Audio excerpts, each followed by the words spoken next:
Warning. This episode of the podcast contains spoilers for Death Stranding and most of the Metal Gear series.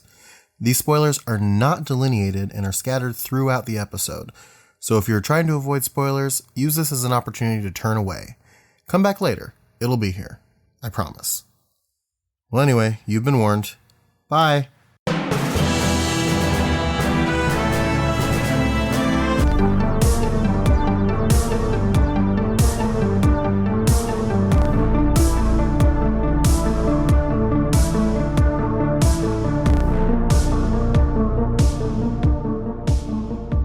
Here's to you, dear listeners, and welcome to Metal Gear Mondays, the most thorough Kojima-themed podcast on the internet. I am your host, Sam Wright, and we back, baby. We back in action. Back in action. Action. Back in action. Back in action. Action. And, yeah, we had we had a wonderful interview last week with Mr. James Horan, as you might remember, as being a listener of the show. We hope you enjoyed that, but this is our first, all four of us back sitting down, butts in seats, talking to each other on a podcast. And by we, I mean Cole Duncan. Hey, welcome to the most thorough beatboxing podcast about Metal Gear Solid / Death Stranding on the internet. Good to be back. Metal Gear. It's insane. Also got Zach James. Remix. And Chris Hampton. Rare.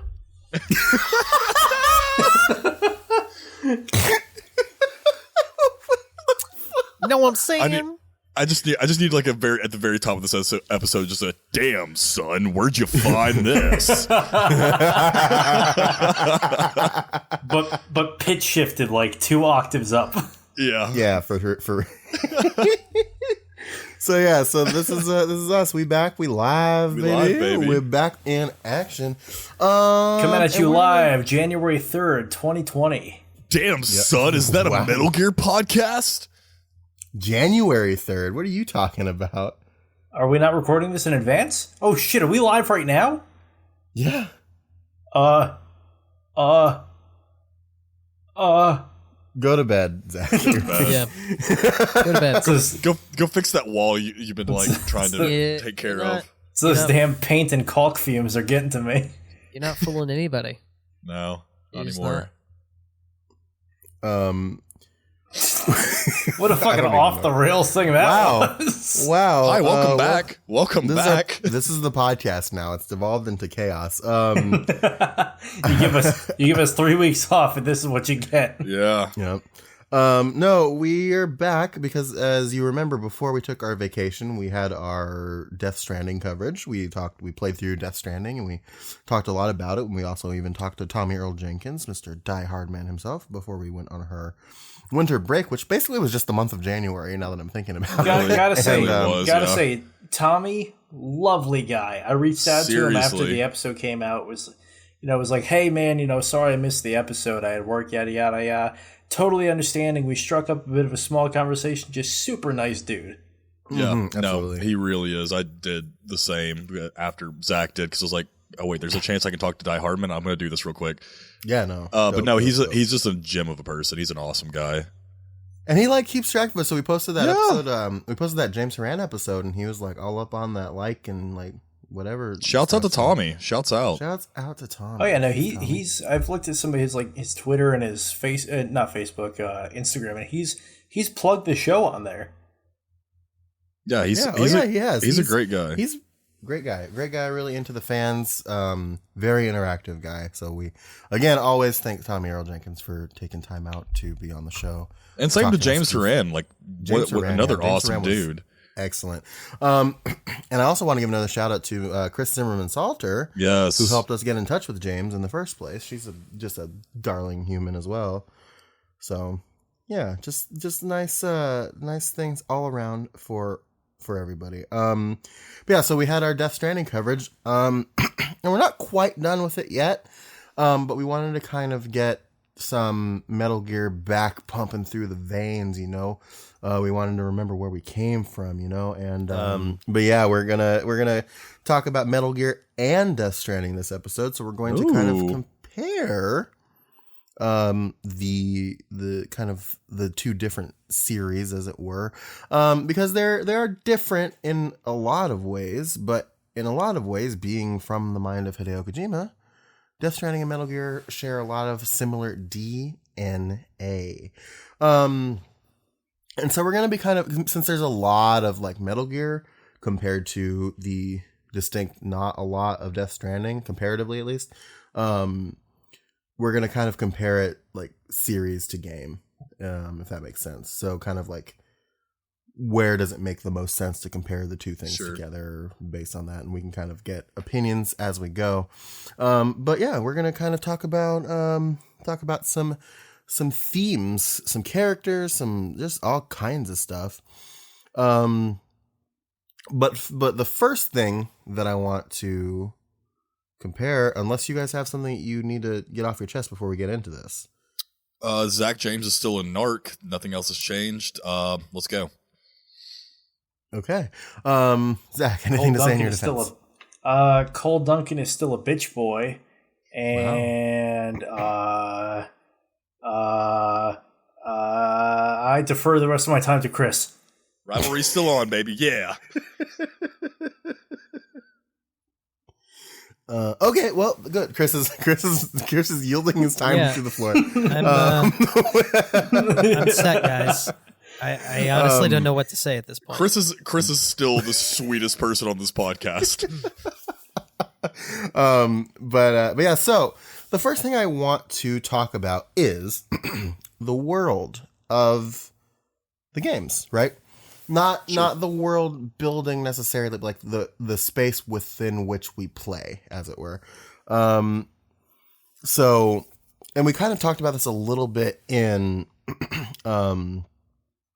like in the episodes proper, but how would you compare the world of Death Stranding, the space? So this is actually one where I will give a point to Death Stranding compared to Metal Gear Solid 5 as both being open world games, because Death Stranding, it's supposed to feel empty and therefore it feels right.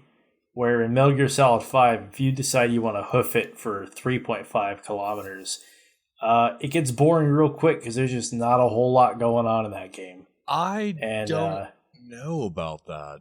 I feel like I gotta disagree with you. I'm a bit of a Metal Gear Solid 5 apologist, a little bit.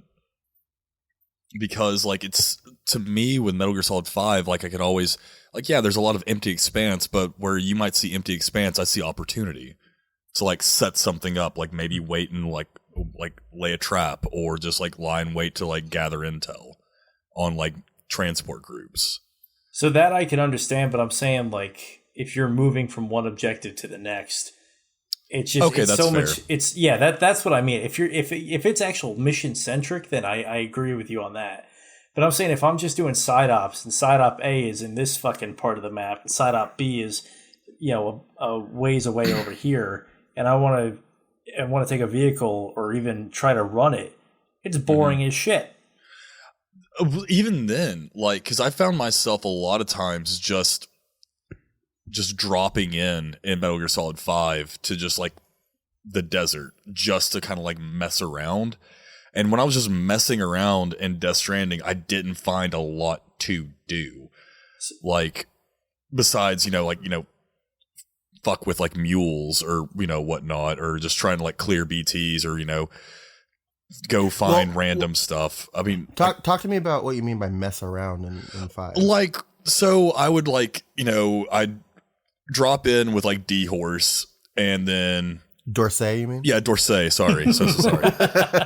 How could I? How could you possibly? I would drop in with the Musée Dorsey, and I would just go right around and just try and, like, I would look at my map and see, where, like, the highest clusters of I guess, like, surveillance was going on, like, at a place that I might have just, like, messed up pretty bad.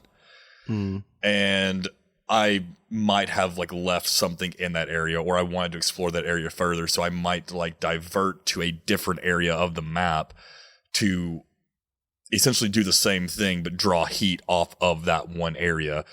But at the same time, I'm also just kind of walking around, just kind of enjoying it. Like, I'm looking for new parts of the map, and I felt like Metal Gear Solid 5, at least, exploration was easier, and it was more accessible than it is in Death Stranding. You see, I'm on the complete opposite side of the coin with you. Sure. Go ahead.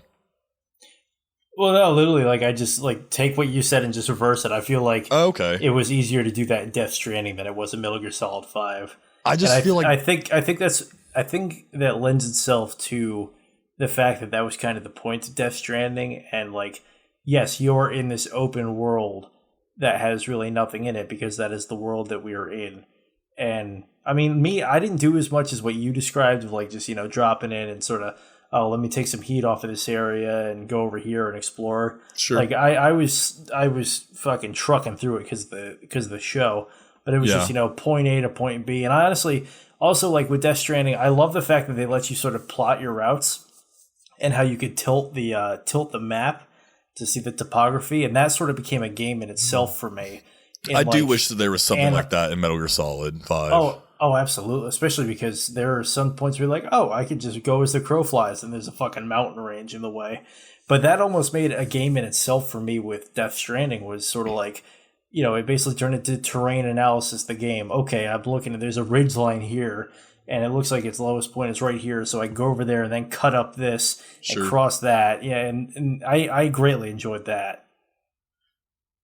I said this in the first episode, but I am a slut for cartography and topography. I am too, and I'm not trying to discount anything from Death Stranding. I feel like personally, I enjoyed exploration in Metal Gear Solid 5 because it felt more fluid to me. Before I lose the thought, that needs to be a shirt, Sam. I'm a slut for cartography and topography. That or just put like topography slut. Topography slut. bit.ly/MGM store. I'll work on that as soon as possible. Chris, how are you feeling about this debate here? Well, so there's a lot of comparisons going on right now about Death Stranding and Metal Gear Solid 5, right? Mm-hmm.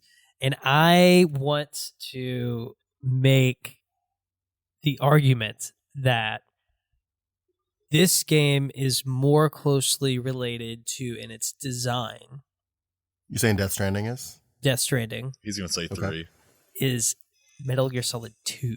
Oh, 2? Really? Yes. Tell me about this. I am intrigued, my friend. Metal Gear Solid 2 has very deliberate design, right? Yeah.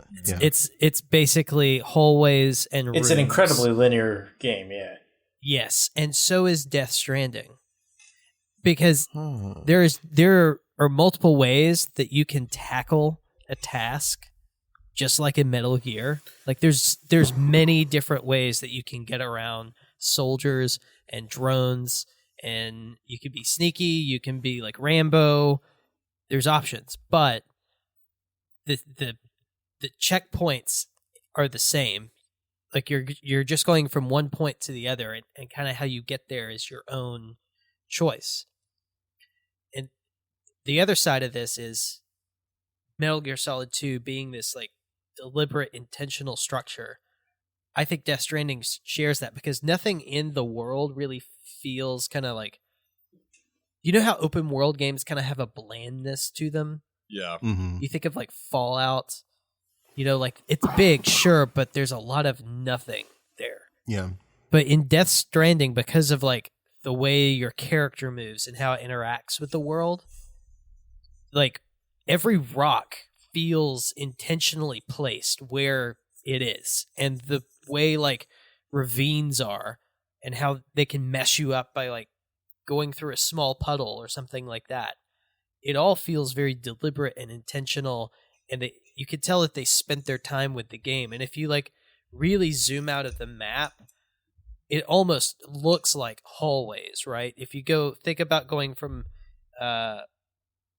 Capital Knot City, right, to the first way station. Yeah. Right? You went across that big plains, and then you could like go across those little rivers and go up the hill, or you could go forward and then like go over what you got past those big cliffy rock things. And those are like 2 options, but the ones I fucking put a ladder on that ended 400 feet up.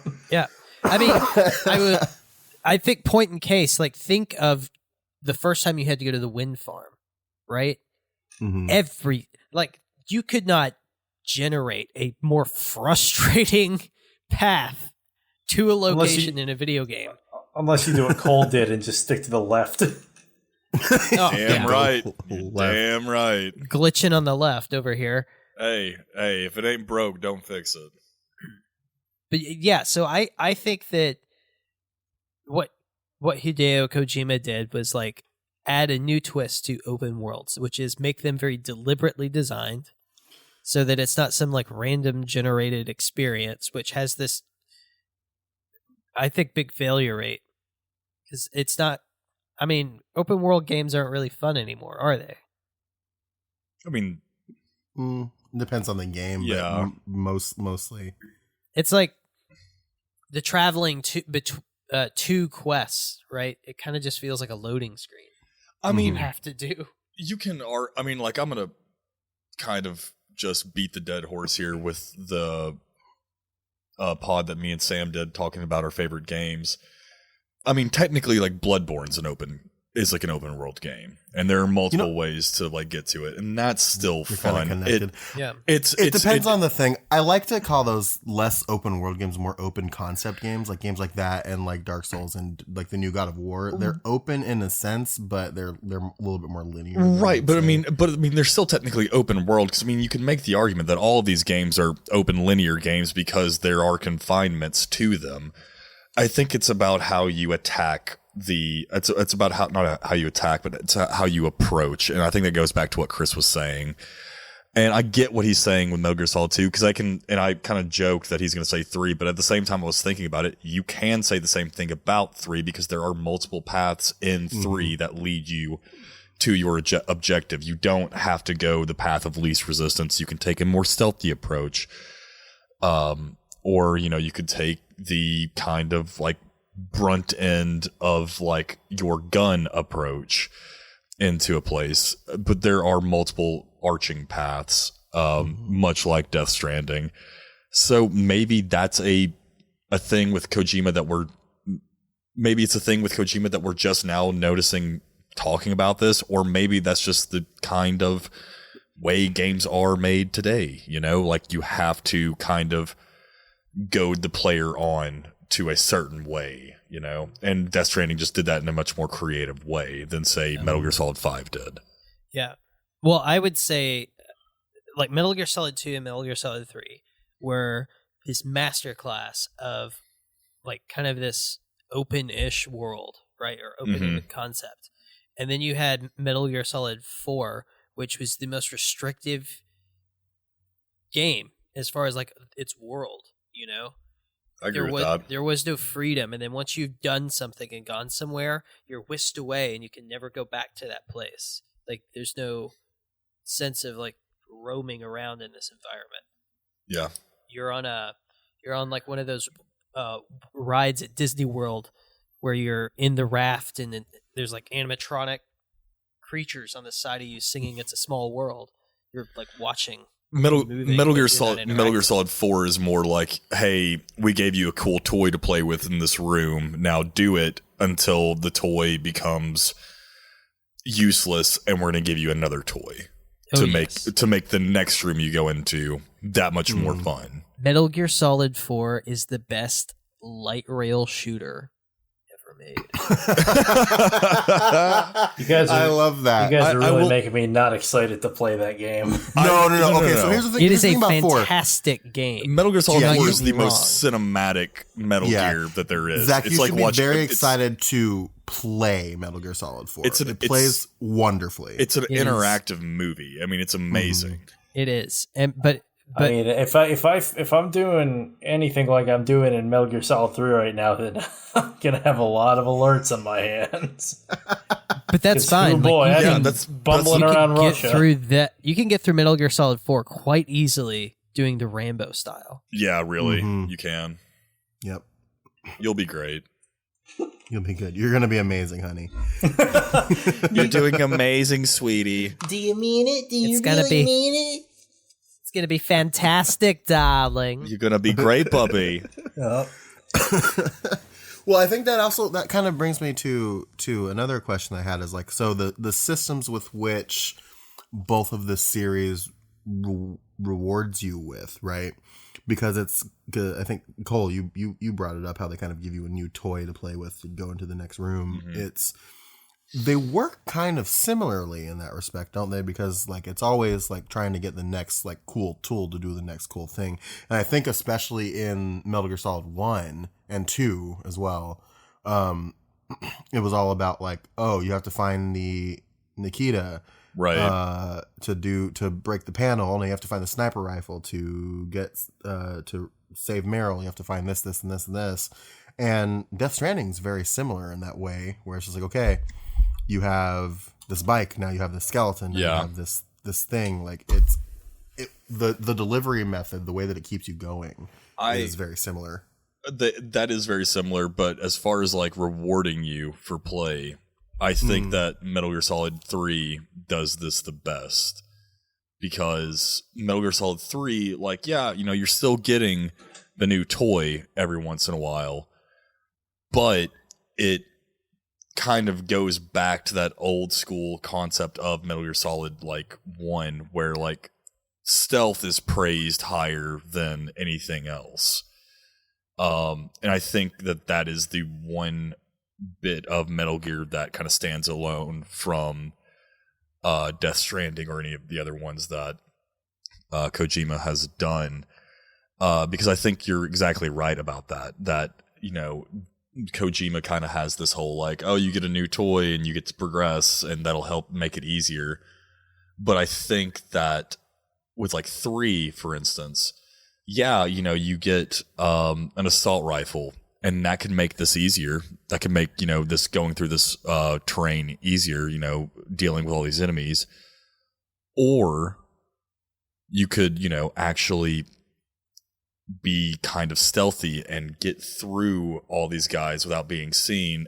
And ultimately the reward, the payoff is better because, you know, you have lighter security going ahead, or you have, you know, there's no one's on alert here. And kind of the same thing can be said for Metal Gear Solid 5. Once again, kind of an apologist for that game because it's the same way. Like, if you weren't noticed, yeah, it's harder for you to go through undetected, but in the end, the payoff is better because it's easier for you to complete your mission. Death Stranding doesn't really have that because the BTs always know because you're breathing, you son of a bitch. You better stop. If you stop breathing, we'll stop noticing you. But I don't know. That's one of my big complaints with Death Stranding, and I guess I shouldn't have a complaint about it when it comes to that because it's not a Metal Gear game, and I'm doing my best. I swear to God, I'm doing my best to try and like divorce it from that, but it's really hard to do because it's a Kojima game. It plays like a Kojima game, so I feel the need to like constantly be stealthy, and I don't know if that's something that he wanted us to do. Well, I think it also kind of ties back into the fact that the game wants us to not kill, right? Right. Like the game is very much as much as possible anti-violence, right? Yes. And so maybe that is what he wants us to do. You know what I mean? It's very hard to interpret like what he wants because he's such a weird guy. Right. But I mean, at the same time, the entire whole premise of Death Stranding was, you know, like be connected, like connect with others, like be seen, but by like the right people. You know, like, I don't know. Because you get specialized toys, like we keep going back to that, to like take down BT so you don't have to sneak when the whole point of Metal Gear Solid was like, you're a ghost. Like, you're not supposed to leave any bodies. Like, you're not supposed to, you weren't even there. Just something went wrong. And, you know, I don't know. Like, it doesn't reward you in the same way, since we're doing comparisons here. Yeah, I can see that. Well, I think the reason why it may not reward you in the same way is that it pushes you to find a meaning outside of the game. The reward is outside of the video game. It's not inside the video game. Mm-hmm. What is the reward in your opinion, then? The reward is this. Like what we're doing right now. Hanging out, talking about this video game. The reward is the friends we made along the way. It is. Great. I became friends with Zach. Awesome. I'm just so... Man, thank you, Hideo Kojima. My life is fulfilled, and I can die a happy man because I now know Zach James. Whoopee. I can't keep doing this. Zach's a good guy. I love him. He's a good man. He's a good man, that Zach James. He's a good narc, that man. He's a good egg. He's an okay guy, yeah. Oh. But no, I get that. I understand that. I don't know. Yeah. Maybe it's just me being like jaded when it comes to like Hideo Kojima's work. I mean, yeah.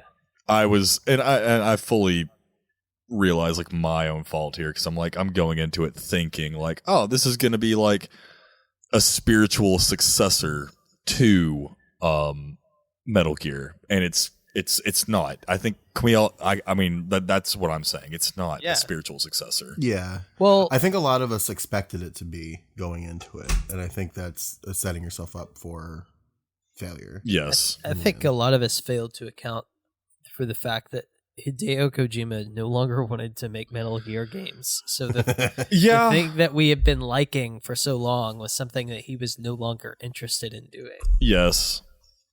I don't know. I mean, like, and I hate that in one respect, but at the same time, I'm also, you know, I'm not mad at, like, you know, Sam, we kind of talked about this, you know, like I was mad at like Bring Me the Horizon for completely changing their sound, and then I listened to it more and grew to like it. And maybe it's the same kind of thing that I'm having to deal with Hideo Kojima's work. It's like, I love this artist, I love what this person is doing, and I need to give their new creative work a fair shake here. Yeah. So I mean, okay, so have you seen the Death Stranding review by Tim Rogers? No, I have not. Not yet, no. So I have a quote from it I would like to pull from, because I think it fits well here to kind of your point. Is that okay? Yeah. Okay. So, yeah, the quote is, Hideo Kojima once made a famous analogy to steak. He said the PlayStation 3 was like a steak you can have in a fancy restaurant. The Xbox 360 was like a steak you can eat at a friend's house. And the Nintendo Wii is like a steak that you make for yourself at home. With Death Stranding, Hideo Kojima has finally made a game that is like eating 60 pounds of vegetables at gunpoint.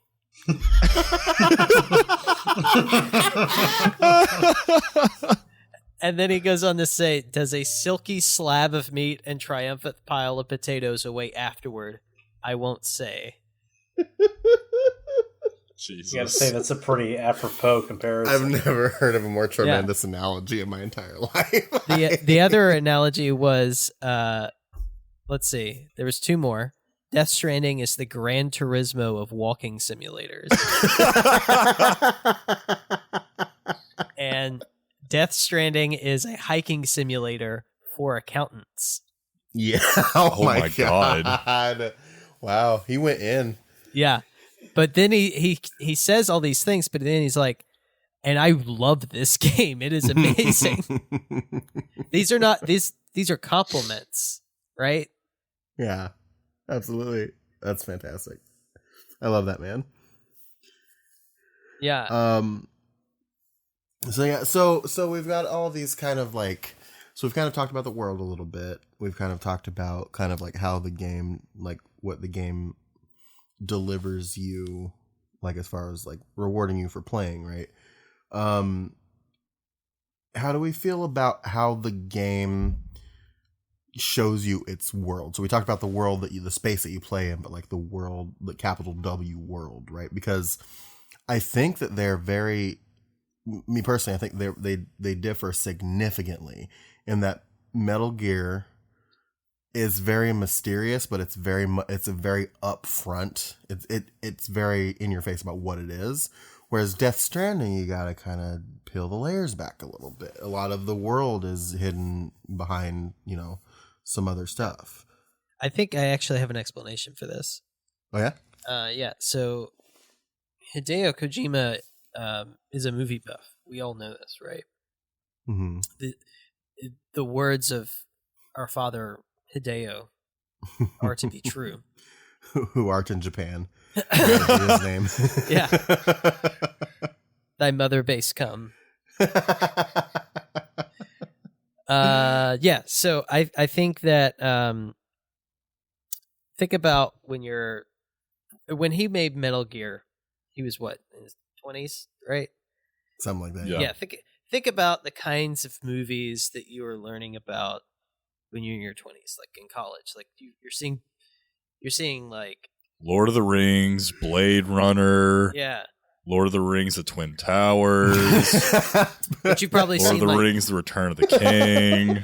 You've probably seen like Die Hard for the first time and really gotten into it, or John Carpenter movies like you've watched. Yeah. Escape from LA, things like that, and these big like action campy things. And then like as you get older, you get more into sci-fi. And I think that's what happened is like Kojima got more into like the modern sci-fi, which is a lot of like unsaid things happening. And then he like got into David Lynch. Like that's all it is, really. I think he just started watching Twin Peaks and then the video game.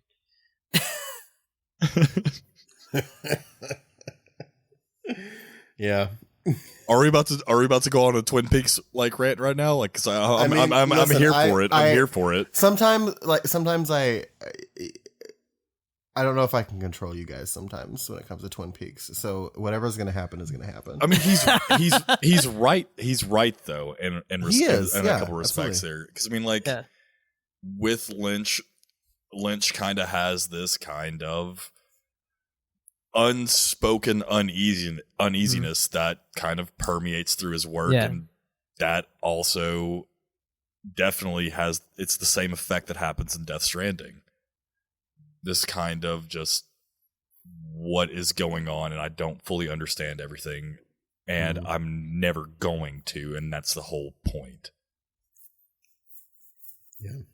There's such a wealth of like detail that you're just never going to see. Right. You kind of just have to be at peace with. Oh, and I mean, I think and with respects to Death Stranding, there's also a bit of like a Lovecraftian element to it. Not to really harp on Bloodborne here, but there is a bit of like a Lovecraftian element to it because I mean, like BTs are, we're presented them as things that we can physically see, but you, the listener, or you, my boys here, think about what a BT would look like to you. Like, how would you honestly experience a BT? Like, I don't have Doom, so probably just a lot of fear as I suddenly got fucking eaten. Exactly. But like, he's right. I mean, it's like it's incomprehensible. Yeah, it's one. Well, actually, I mean, for people like myself, it is like if you think of, apparently, according to Kojima, well, like if you, well, I mean, it's even more like eldritch and incomprehensible if you do have dooms, because like we played this game, we saw these things, like they're very like we call we call them the eldritch butthole dog for a reason. Yeah. I mean, because they're like very Lovecraftian. Everybody's like, focusing on the butthole. Nobody's focusing on the eldritch. I would say stop focusing on the butthole. Start focusing on the eldritch. I would say, because I felt this yesterday when I went out snorkeling, was I think the closest you could get to it is swimming in open water that's connected to ocean in an area where you have very little visibility and you don't know what's around you. Yeah, I can see that. I mean, because you as humans, you are not the apex animal in that scenario. No. Nope. And that's the thing, is that it's that innate fear of the unknown that kind of permeates the world. And I think that's what Death Stranding did right. Whereas with Metal Gear Solid, the unknown is more so like what shadowy figures are doing in the background of like governments and in military powers, and those are tangible. Those are they're real people, except for like Metal Gear Solid 4, but I'm not going to spoil that for Zach. I already know everything that happens. Okay, great. So, in the case like Metal Gear Solid 4, they aren't tangible, but it's but they are at the same time, because it's just a giant server room. But like it's a tangible fear. It's a realizable fear. It's a realizable threat. In Death Stranding, it's not. It's an incomprehensible kind of threat that you're dealing with, and I think that kind of lends itself to a better world to explore.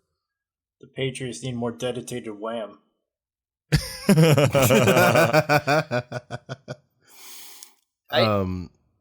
ahead, Chris. Well, I mean, I think that the Metal Gear Solid series is pretty devoid of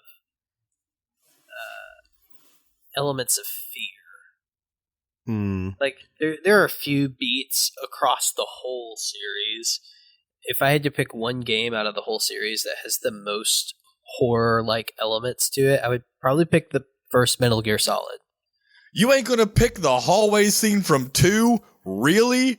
The hallway scene was in 1. 2 was not as creepy to me as the hallway scene from 1. Yeah, because Cole, you're talking about where you first meet Vamp, right? In 2. No, I'm talking about the whole like turn the PlayStation off. Everything's a lie. What are you doing right now? You're a fucking piece of shit. Like, get the fuck out of here. Like, you see, that legitimately terrified me as a kid. You see, well, I disagree with both of you, because I think the closest we get to horror is the hospital scene, the beginning of Phantom Pain.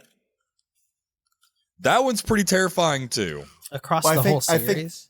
I think that one, but then also I think in Phantom Pain as well, the medical platform towards the end. So I haven't gotten that far yet, so I haven't experienced it firsthand. That's fair too, but like, shit, man, like, Chris, I'm sorry, I cut you off. Go, like, yeah, you did. I'm sorry, that's my fault.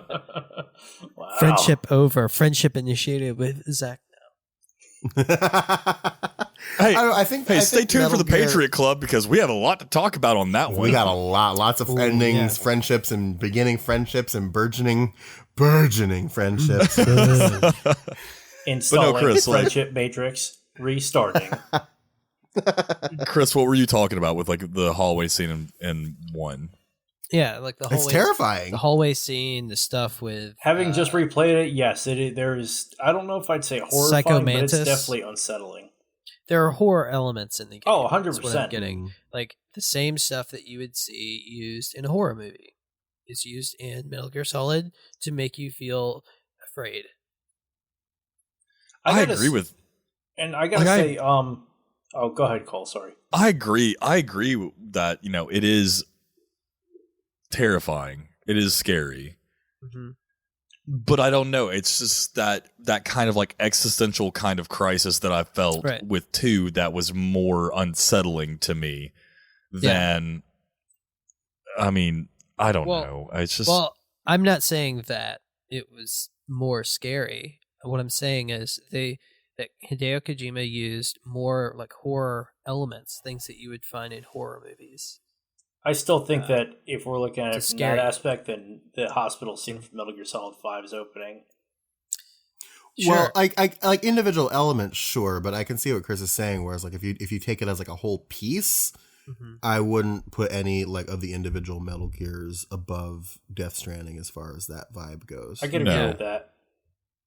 I think like, I don't think there are very many David Lynch influenced moments in Metal Gear, but I do think that there are a lot in Death Stranding. Is I guess the basic point how we got on this tangent? Yeah, that I was trying to make. Yeah. That was a damn fine cup of tangent there. Damn fine cup of coffee. Boy, I tell you, that boy really took us down the rabbit hole. And if I was a betting man, I would actually put money on how Hideo Kojima discovered Twin Peaks. He was a huge David Bowie fan. He used a lot of Bowie references and influences in Metal Gear. And then he was like going through like, I'm going to watch all of David Bowie's movies. Oh, he was in this Twin Peaks movie. What's this? And then you watch it and it's like, what the fuck did I just watch? You watch Firewalk with me. And then talking about David Bowie and movies and going back to what you guys talk about, like movies you discovered in your 20s. So I only recently saw Blade Runner 2049. I cannot imagine how that movie would have been had David Bowie been Wallace instead of Jared Leto. That would have been insane. Yo. Yeah. I could have gotten into that. I really could have got into that. Now that's not to say that Jared Leto didn't do a good job. No, he did, but just it would have been in a totally different ballpark had it been David Bowie. Oh yeah. This is so true. Yeah. I think that. Yeah. Zach, are we talking about like also like story elements as well, or I'm sorry, Sam? I was gonna say I don't know. I went and got a cookie, man. I just jumped in halfway story through. Elements as well. Because like we initially started this conversation talking about like not necessarily like the story of the game, but like the world, how the game builds the world for you. Yeah. And I think again, this is kind of another point of contention for us when we were talking about the game, was that like again, a lot of Death Stranding's world is in those interviews and the emails. Nope, I don't like it. That. Give me audio. Whereas like Metal Gear, generally, it's exposition. It's those very long cutscenes. It's all that stuff given to you like in like right there. Right. I'd say 5 is probably the closest we have to Death Stranding with respect to like how the world is being built. Which, if I could talk to the point about the stuff, right? I don't think that's. I think that's Dark Souls' fault. To be honest with you, I think that's Kojima's interpretation of like world building story through items, just like in Dark Souls. Like you have to like go in and like act, like it's not just like handed to you. You actually have to go explore the actual lore around everything. I can see that. I can honestly see that. Yeah. But I wonder why, like, we all kind of shit on some of the like story elements and like the dialogue in this game. Yeah. And as I was like going back and playing Metal Gear Solid 3 recently, I started to remind myself this is just how he writes. Yeah. It's like, and we don't really give much shit. Like, I draw a direct comparison to that line, where Fragile brings the gun and she says, I brought you a metaphor. It's my favorite line in the entire game, Christopher. Yeah, it's great. I brought you a metaphor, right? Sorry, I was spacing on it. But it reminds me exactly of that moment after you beat the boss. And the boss is lying on the ground and she says, "Take this, keep it safe. It's our only hope." And then Snake says, "A patriot." Well, why are you giving me this? No, that's what the gun was called. It's what the gun was called, but it's also like, it's our only hope.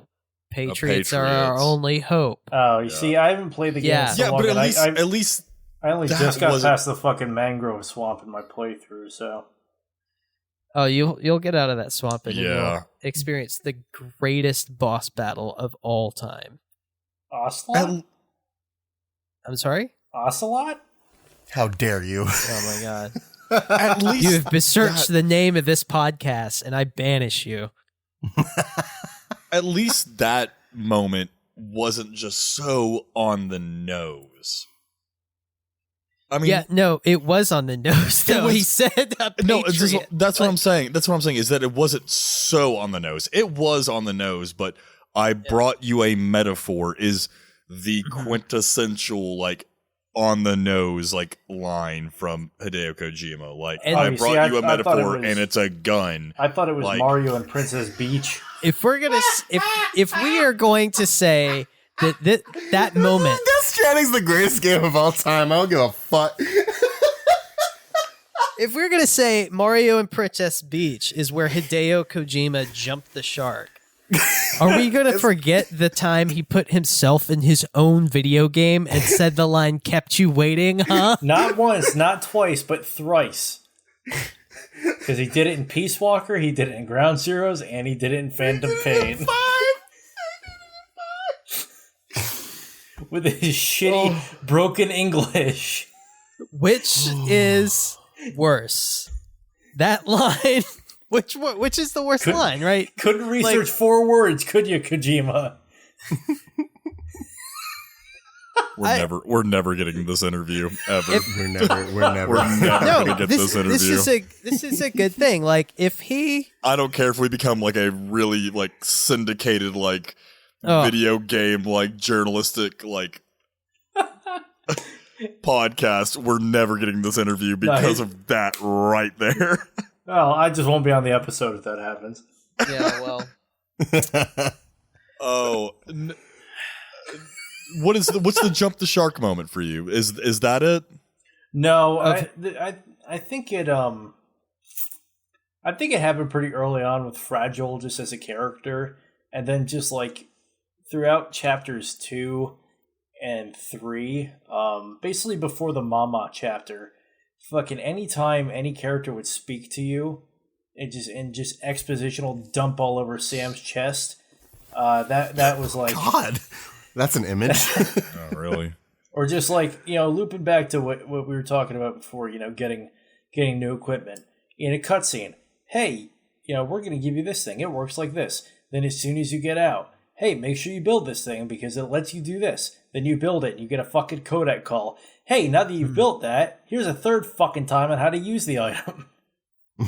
Can I just say here to that, Zach? Yeah. Because I think what makes it all the more frustrating when that happens is because in this game, Kojima illustrates to us or demonstrates to us that he knows how to communicate with his audience without saying a word through these long moments of like just silence, and you just hear like background noise, and then all of a sudden low roar comes on as you're going down the hill, and you have this beautiful stirring thing inside you, and not a word was said by anybody. And then you get to the next cutscene and they dump half a textbook in fucking 15 minutes. And then you close your eyes and you wake up and you're in the shower with Ty Hartman.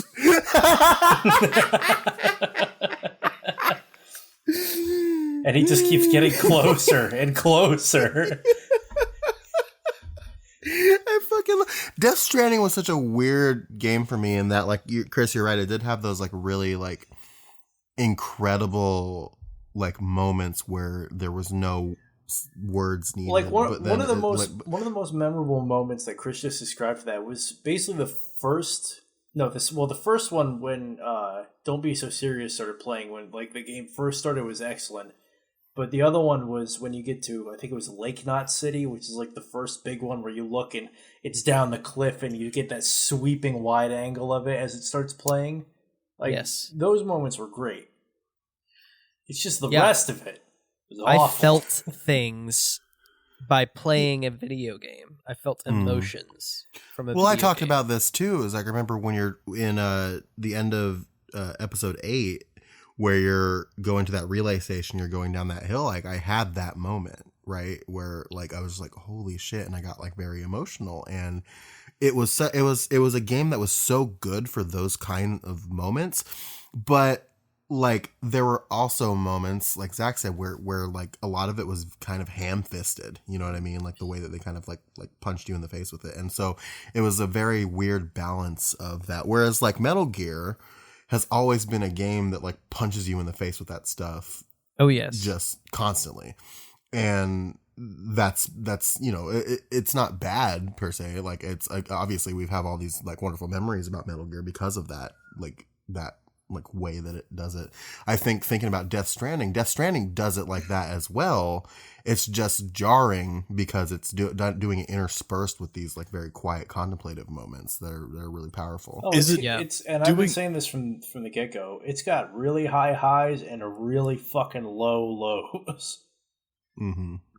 I wonder, and please, you know, attack me if I'm wrong here. I wonder if don't worry, I will. I know you will. I wonder if we have these kind of lofty memories of Metal Gear with like, you know, going back, there is a ton of exposition that just kind of slaps you in the face. So, go ahead. I'm sorry. I can expound on this in a minute. Sure. I wonder if we have these kind of like memories, these kind of like nostalgic memories of this game because we were younger and playing these games because we played, I mean, like, I think all of us played these games as we were growing up, and we needed that kind of exposition to just kind of smack us in the face to get it. And now that we're older and we can, you know, kind of reason, you know, things out for ourselves, that we don't necessarily need that kind of crazy exposition. Yes. Is the reason why we're just like kind of hounding Death Stranding and like Metal Gear Solid 5 for that.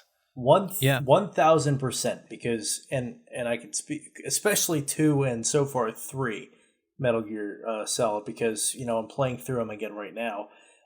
Metal Gear Solid 3, not every third fucking cutscene needs to be a fucking history lesson on some part of the Cold War. Right.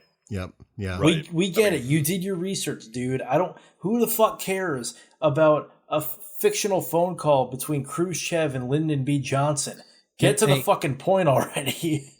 So the reason after World War II, the world was split in two, East and West. Keep it like that. Fucking in '62, everyone got pissed off because Russia put a couple of missiles in Cuba, and then they dissolved it. We gave them back Sokolov.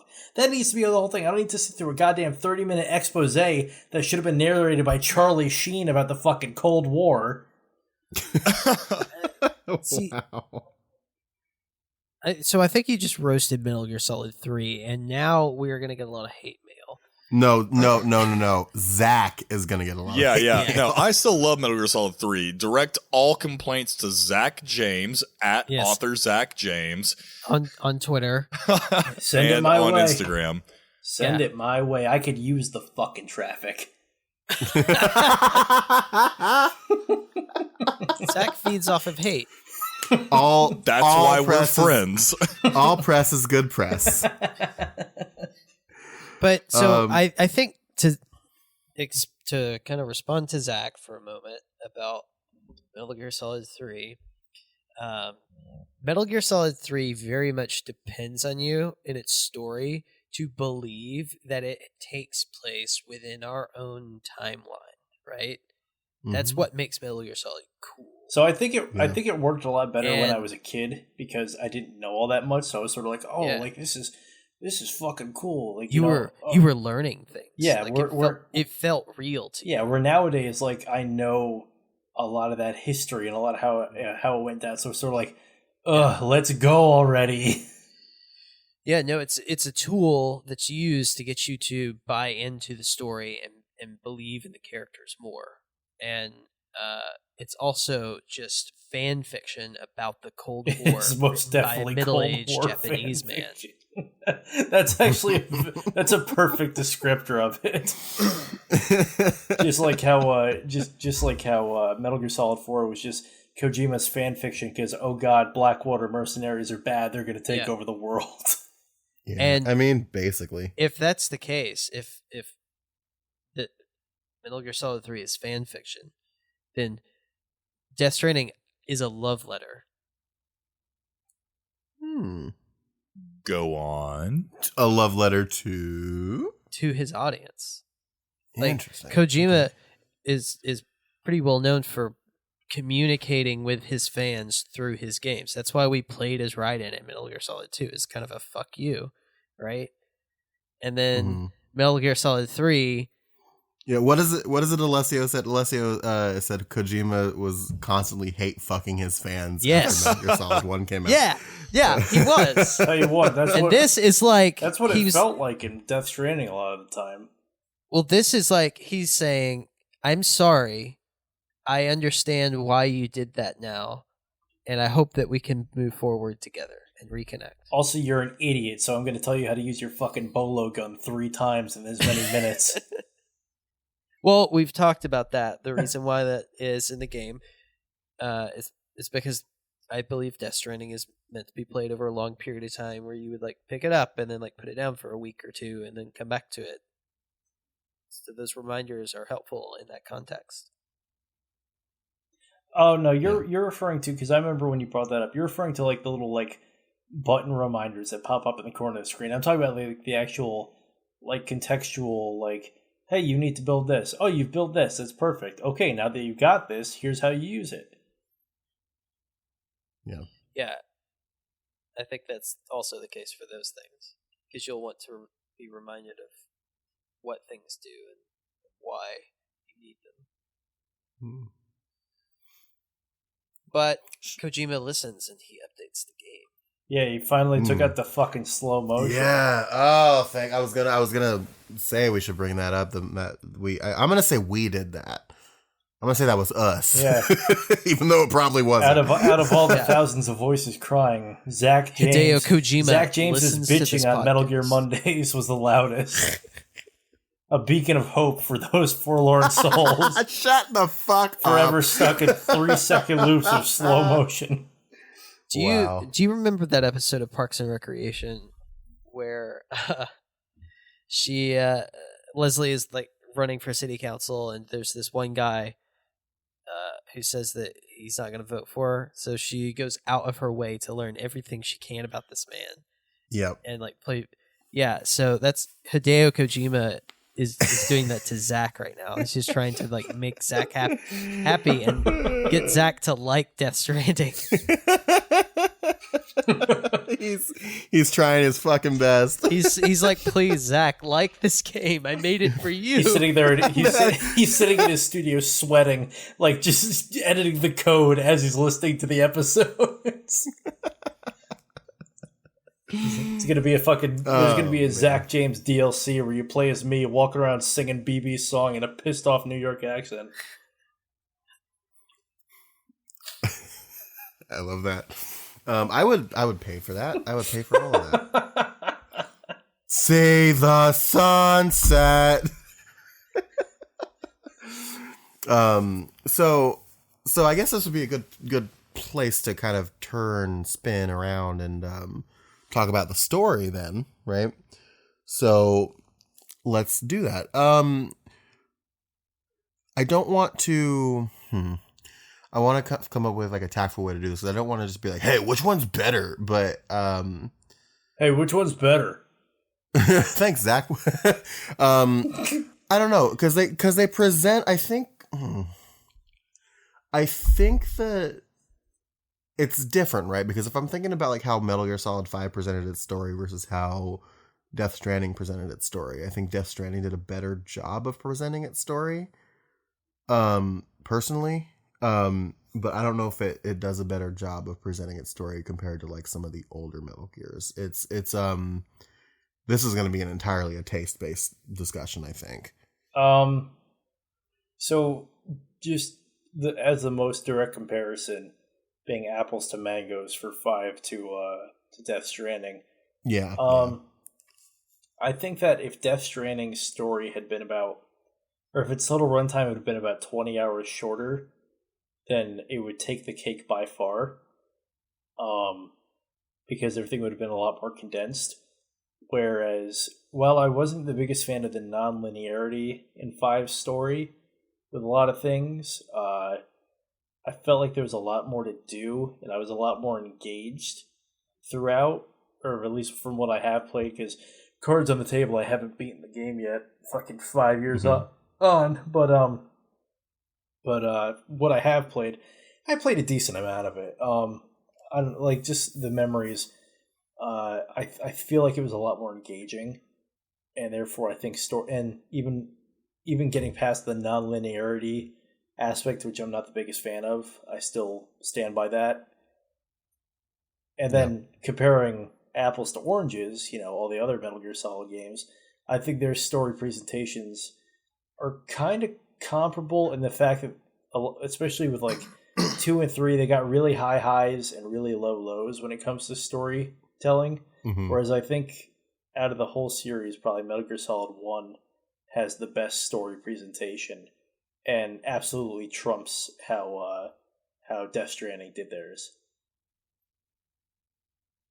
Yeah, I can see that. I think I think it's like another thing with like kind of to call back to some stuff that Zach has said is I think when Death Stranding is clicking, it's clicking on like high fucking gear. But I do think that if you're in it for the story, it does kind of drag a little bit, like in chapter 3, in episode 3.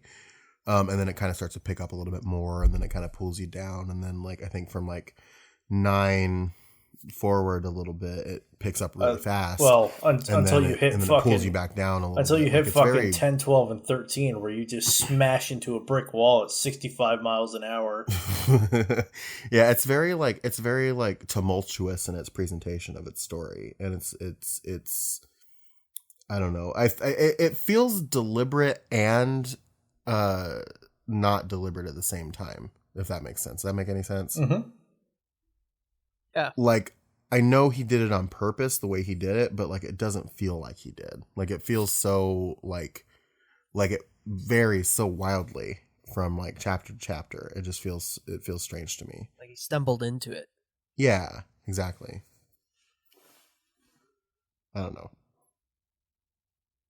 Chris had a lot to say. We all had a lot to say, but Chris had a lot to say about some of that presentation, like especially in the later game. How do you feel about that? So I feel like Kojima does this thing with like the late game of all his games, which is okay. So you ever watch a Doctor Who episode, like the modern Doctor Who? Yeah. Nope. Absolutely. There is just no downtime at all in any of those episodes. It is always just climax. There's no arc to the story, right? And then once you get to the climax of a Metal Gear game, it's like, oh my god, we're fighting a tank. I'm fighting a Metal Gear. Oh my god, I'm fighting on top of Metal Gear. Oh my god, I'm on a Jeep. I'm running through this tunnel. It's like, God, he clings to the climax, and then it just like drops you off a fucking cliff, and you're watching a cutscene of a guy with huskies, like a sled on a sled. That was weird. Yeah, sitting through that. But also, so in Metal Gear Solid 1, at least when he grabs the climax, you are engaged from beginning to end of the climax part of the, yes. Were you not engaged in Death Stranding when a fucking whale fell from the sky and you had to shoot it with quad rocket launchers? I'm going to be completely honest with you, Chris. That happened. I said this out loud. I went, ugh, Kojima, you know how to make something not fucking fun. Because I just hauled my sorry ass from west to east twice. And I was like, oh, I've got, I can just make a couple things when I get to the fucking way station. I'll be fine. Then I showed up there like, the chiral network's down. Good luck, asshole. So it just turned into a fucking mad sprint from fucking timefall shelter to timefall shelter because my ass didn't have any container repair sprays. And I needed to bring these fucking cryobites or whatever they're called to Fragile because she couldn't teleport my ass there. Everyone else there, the whole fucking gang's there, but no, I gotta walk all the way across the fucking continental United States again. Just fucking sprinting to try to get to these timefall shelters because they actually repair your cryobite thing. Oh, I was so pissed off. And then all of a sudden I get there. I'm there with you. And there's a fucking whale. Ugh. Yeah. There's a whale. But you were engaged the whole time. No, I was enraged. I was not engaged. Yes. See, Zach, you were engaged by being enraged. You were always enraged by being engaged. It keeps me warm at night. But my original point was that... is like saying... Sorry, go ahead. Oh, well, I was going to say my original point was, so in Metal Gear Solid 1, at least you were actively engaged and you felt like you had some agency in the climax. I know at least in Metal Gear Solid 2, and from what I remember in Metal Gear Solid 3, it's similar. In Metal Gear Solid 2, it was like the climax of, oh shit, I'm fighting the Metal Gear Rays. Okay, you done? Here's a 40-minute cutscene before the last boss fight. Yeah, I hear you. At least Metal Gear Solid 1 had the decency to end the player agency, give you a cutscene of a dude with his huskies, and that was the end of it. Well, that's because Metal Gear Solid was John Carpenter, the video game. I could agree with that. Yeah. Because good God, I love John Carpenter. I mean, I think of it this way. Like Alessio said that Kojima was just hate fucking his fans. And this is a love letter, an apology. And this is us hate fucking Kojima right back. Bite the pillow and take it. I almost fell out of my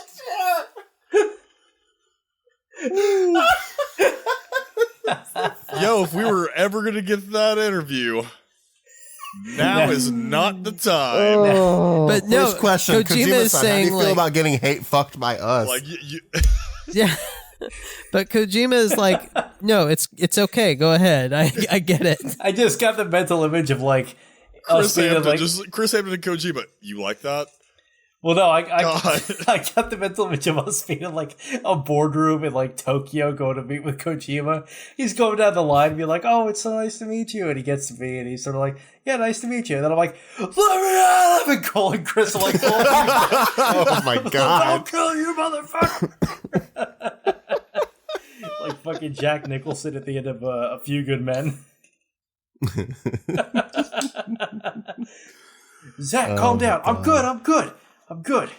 Come on, Kojima-san, bring it in. Ah!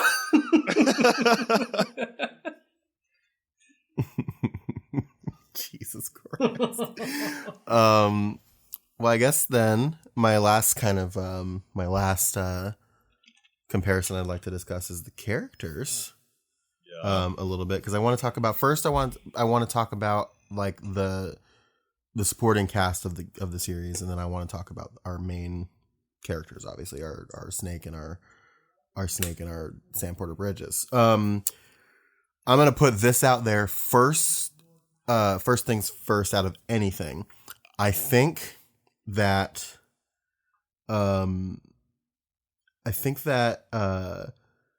the relationship between Sam and Deadman by the end of Death Stranding, the only relationship in Metal Gear that I think is better than that relationship is Snake and Otacon. Absolutely, yes. Here.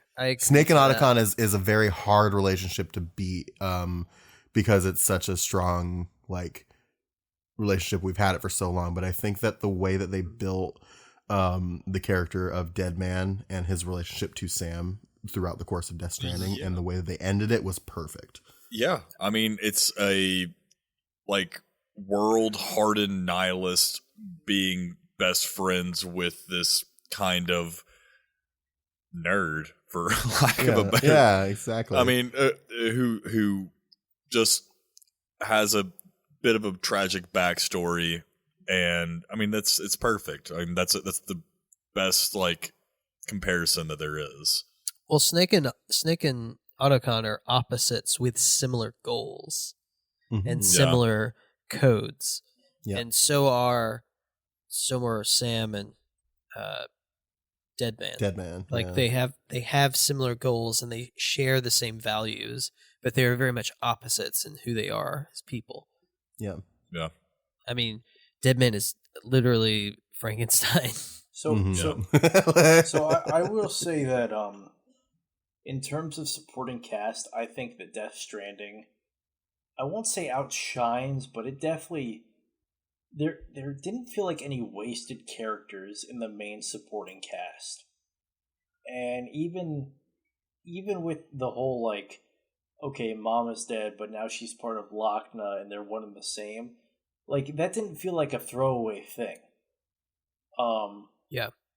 And I mean, with the exception of like Fragile was kind of annoying and Die Hardman, and this is no. But she brought you that metaphor. Yeah, fucking.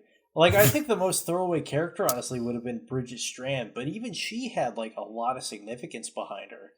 She was the blandest character. She was definitely the blandest. Yeah, for sure. I was going to say, the only other gripe I have about any of the supporting characters is just how, and I'm sure this wasn't on Tommy, but every time Die Hardman called you, it just started with, Sam, in the exact same tone and cadence. Tommy, we still love you. We do. We so much. Well, that's the thing though. Like, and I think it wasn't. We weren't. And the other thing I want to very much confirm is that we weren't just like blowing smoke up his ass. Like, I think Tommy's performance in Death Stranding, especially at the end, God, that last scene. Oh yeah, it was so good. Everybody did great with their performances.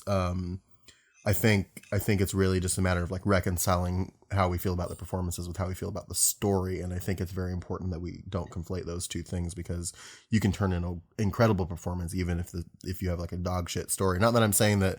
I also want to confirm, not that I'm saying that Death Stranding story is dog shit, because I don't think that it is, but like that's what I'm saying is that performances can elevate even the worst story. Oh, 100%.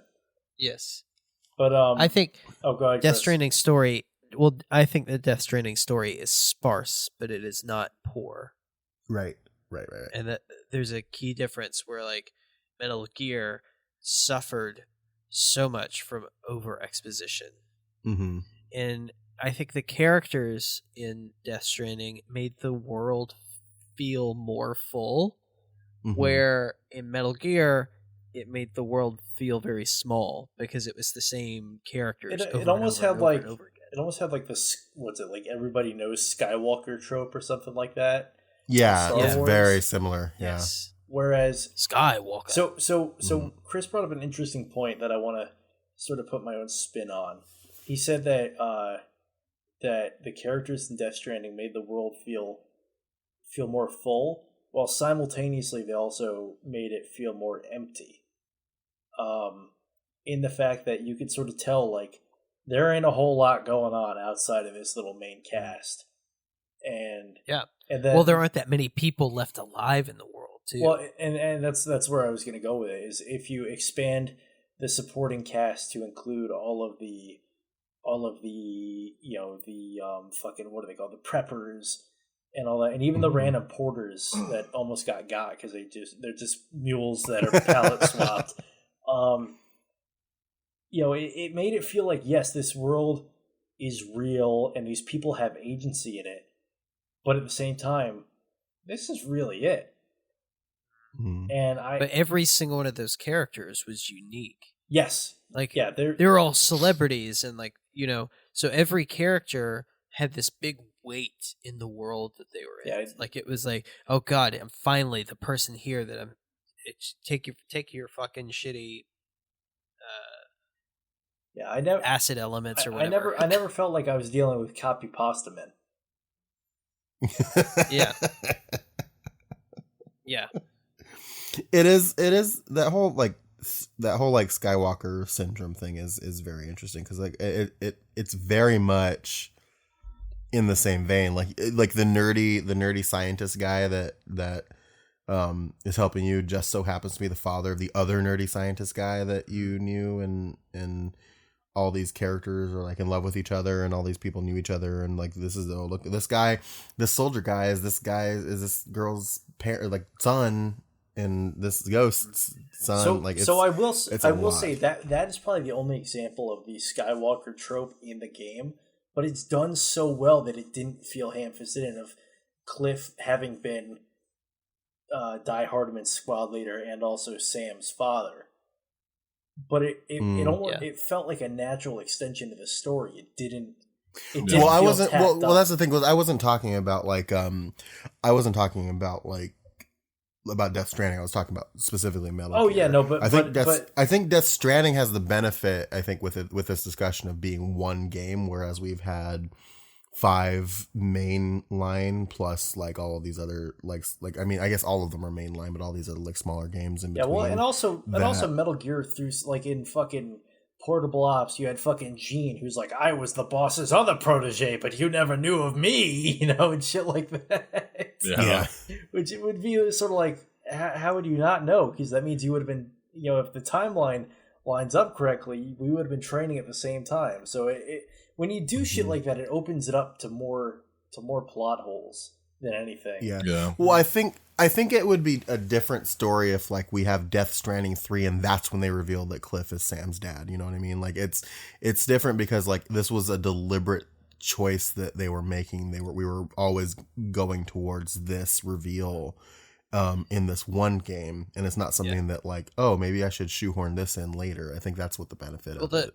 The whole point of the story is like the relationship of a father to his child. And like what that father would do to protect that child, right? Yeah. You literally have a baby strapped to your chest the whole game that you have to take care of. So it's not subtle at all. But I also think like you can't really talk about characters without talking about Kojima girls. Bring it back.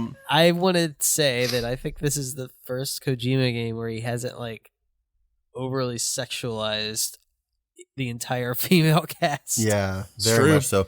I think there was that one scene where like Fragile was explaining her like past with Higgs, and you see her like she's wearing the shirt and like the skimpy whatever, but like even that wasn't as gratuitous. That wasn't anything. Very like, sexualized either. No, it wasn't sexualized at all. It was very much in service of what was happening. Yeah, no, whereas like a lot of like Metal Gear's like basically take like any fucking scene with Eva from Metal Gear Solid 3, and it's 1,000 times more sexualized than any one scene of maybe 2 in the entire game of Death Stranding. Mm-hmm. Yeah.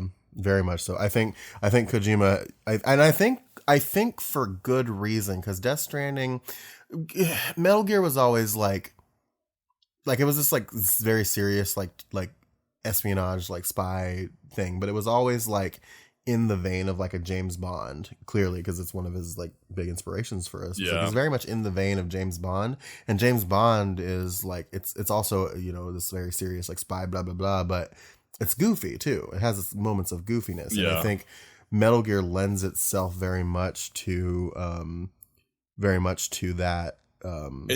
It's like if James Bond was an otaku. That's what that's what Metal Gear's like goofy kind of sexualized nature is. Wait, If James Bond was an otaku. So, I want you to describe to me how otaku James Bond would interact with one of his Bond girls. With Octopussy. Go look at literally any like scene with old Snake in Metal Gear Solid 4 when he has to deal with a woman. That is how otaku James Bond would deal with a woman. Yeah, he just sort of grumbles. He would growl and ask for a cigarette. Pretty much, yeah. So what I was gonna say is, going back to what Sam brought up, I could definitely see Metal Gear Solid 3 being the sort of like tongue-in-cheek, like, oh, he's sort of like an immature James Bond, but he doesn't actually get with the girl or whatever. Then we get to Metal Gear Solid 4, and that shit just gets gratuitous and creepy at points. Mm-hmm. Yeah, especially with the Beauty and the Beast. Oh unit, god, especially. the Beauty and the Beast Like, core is just big takeaway is Snake is an incel. Oh no! Oh no! Can't do that. Well, I know at least in my timeline he is because I accidentally fucking hit the submit button during the torture scene. Which, holy shit, that game shames the fuck out of you if you submit. Even if by accident. Yeah, it does. Oh, wow. Where did my brain do just then? You all right? I think so. I think I just had a stroke. You got to Control-Alt-Delete Sam. Restart, rebooting. No, I think that, like, so to my point then about like the James Bond thing, like it's very much that like dude, like this like action whatever, but yeah. Death Stranding is not that, and anything like that would have felt very, very, very out of place. I probably would have quit the game had he done something like that. Like, because it just would have been such a tonal shift of like, everything is pretty serious and grounded in this world's reality. And then, if all of a sudden we'd seen, Mama's jumping around and she's like, oh yeah, I'm full of milk, and her tits are flopping all over the place, I would have just been done at that point. What? Jesus Christ, dude. What was that? Run that by me again, brother? Oh no, that was a one-time deal. Yeah, it probably should stay a no-time deal. Yeah, no-time deal. I'm keeping it in though. I want that to stand monument to Zach and his weirdness. No, that's me condemning Kojima's weirdness. I know, but it's the way you said it. It's okay. Anyway, no, but yes, you're right. It like they had like that very like subtle thing where like she's like, oh, it helps with the soreness, and she kind of like does it, But like even then, it's like it doesn't feel okay. I'm glad I didn't have to explain the scene I was referring to at least. But no, you're right. It didn't feel sexual at all. But he could have easily made it like gross and creepy, and as he has in previous. I mean, actually, we're talking about 3 and 4. Why don't we just refer to fucking every scene with quiet in 5? True. Yep. Yeah. That which leads me to believe like he knows what the fuck he's doing, and he knows how to set a tone, and he's putting these things in Metal Gear because he knows what kind of era and vibe Metal Gear evokes. And I'm not saying that it's right to like have that kind of objectification like right there all the time, but he's pulling tropes, right? He's pulling these like things from these tropes from things that he's inspired by and things that he likes and that he's watched, and he put that in Metal Gear. And then he's crafting this new thing with Death Stranding, and it's a completely different tone, and he knows that, and he's doing it purposefully, and there's nothing like that in this game. Like, it's very much not that kind of tone, and he knows that. He's smart. I think he's smarter than we give him credit for, because I think before Death Stranding came out, there was a lot, like me and Alessio and Isaac would always talk about, like, oh, this dude's fucking gross perv, or whatever, however we would say it. But then you see Death Stranding and you're expecting this kind of, like, one of the questions that we had in our run-up, like in our pre-release programming for Death Stranding was like, do you think that Sam is going to be as pervy as Snake? Do you think we're going to have that same Kojima brand wacky, objectification of women, And I think I said that I didn't think we would, and I was right. Like, there was nothing like that, because it's a completely different tone, and he knows what he's doing. Yeah. He's had time to mature, I think. Yeah, absolutely. I wonder, so now, so we've talked about kind of the supporting cast a little bit. Where would you put Higgs on the pantheon of villains? He's up there. Yeah. I really liked him. I think he is between... I think he's between the boss from Metal Gear Solid 3 and Liquid from Metal Gear Solid 1. Oh my god, what? Wow. Above Liquid. Mm-hmm. So, if I had to go and create the pantheon of Metal Gear Solid bosses, number 1's the boss, for sure. Mm-hmm. Number 2 is Ocelot. It's hard to beat. I would say Higgs is 3. and then I would put Liquid after that. So between Ocelot and Liquid. Okay. No, the boss is always going to be on top. Mm-hmm. I would put. I'd put Liquid Ocelot right behind her from 4. Mm-hmm. Then I would put. Oh man. I think I would put Liquid from 1 at 3rd, and then I'd put Higgs there at 4th. I think just because, and I think this is something that I could say about literally every character in this game that wasn't Sam and Cliff, because I think we had the perfect amount of Cliff in this game. Agreed. I think I'll agree with Cole. I wish there was more of Higgs. And I think if there was more of Higgs, it'd be a lot easier to put him up higher. Right, because I think the fight with him is the same as the one with Liquid, but I just don't have that attachment. Right. And again, it's like that. It's the benefit of having so many games to build up these characters and put them in these positions. But if you had more, and I think this also circles back to the whole story presentation. If you had more story kind of baked in, and you saw more of this character, then maybe it'd be easier to care about him that much by the end of the game, right? Yeah. And so, or by his exit from the game. I guess speaking of, I guess, Cliff, non-traditional villain, not really a villain per se, but where would you kind of rank him? I would say Cliff is analogous to Cyborg Ninja. He's like a frenemy. Yeah. Yeah. I can agree. I would actually so I would compare him to Big Boss at the end of Metal Gear Solid 4. Okay.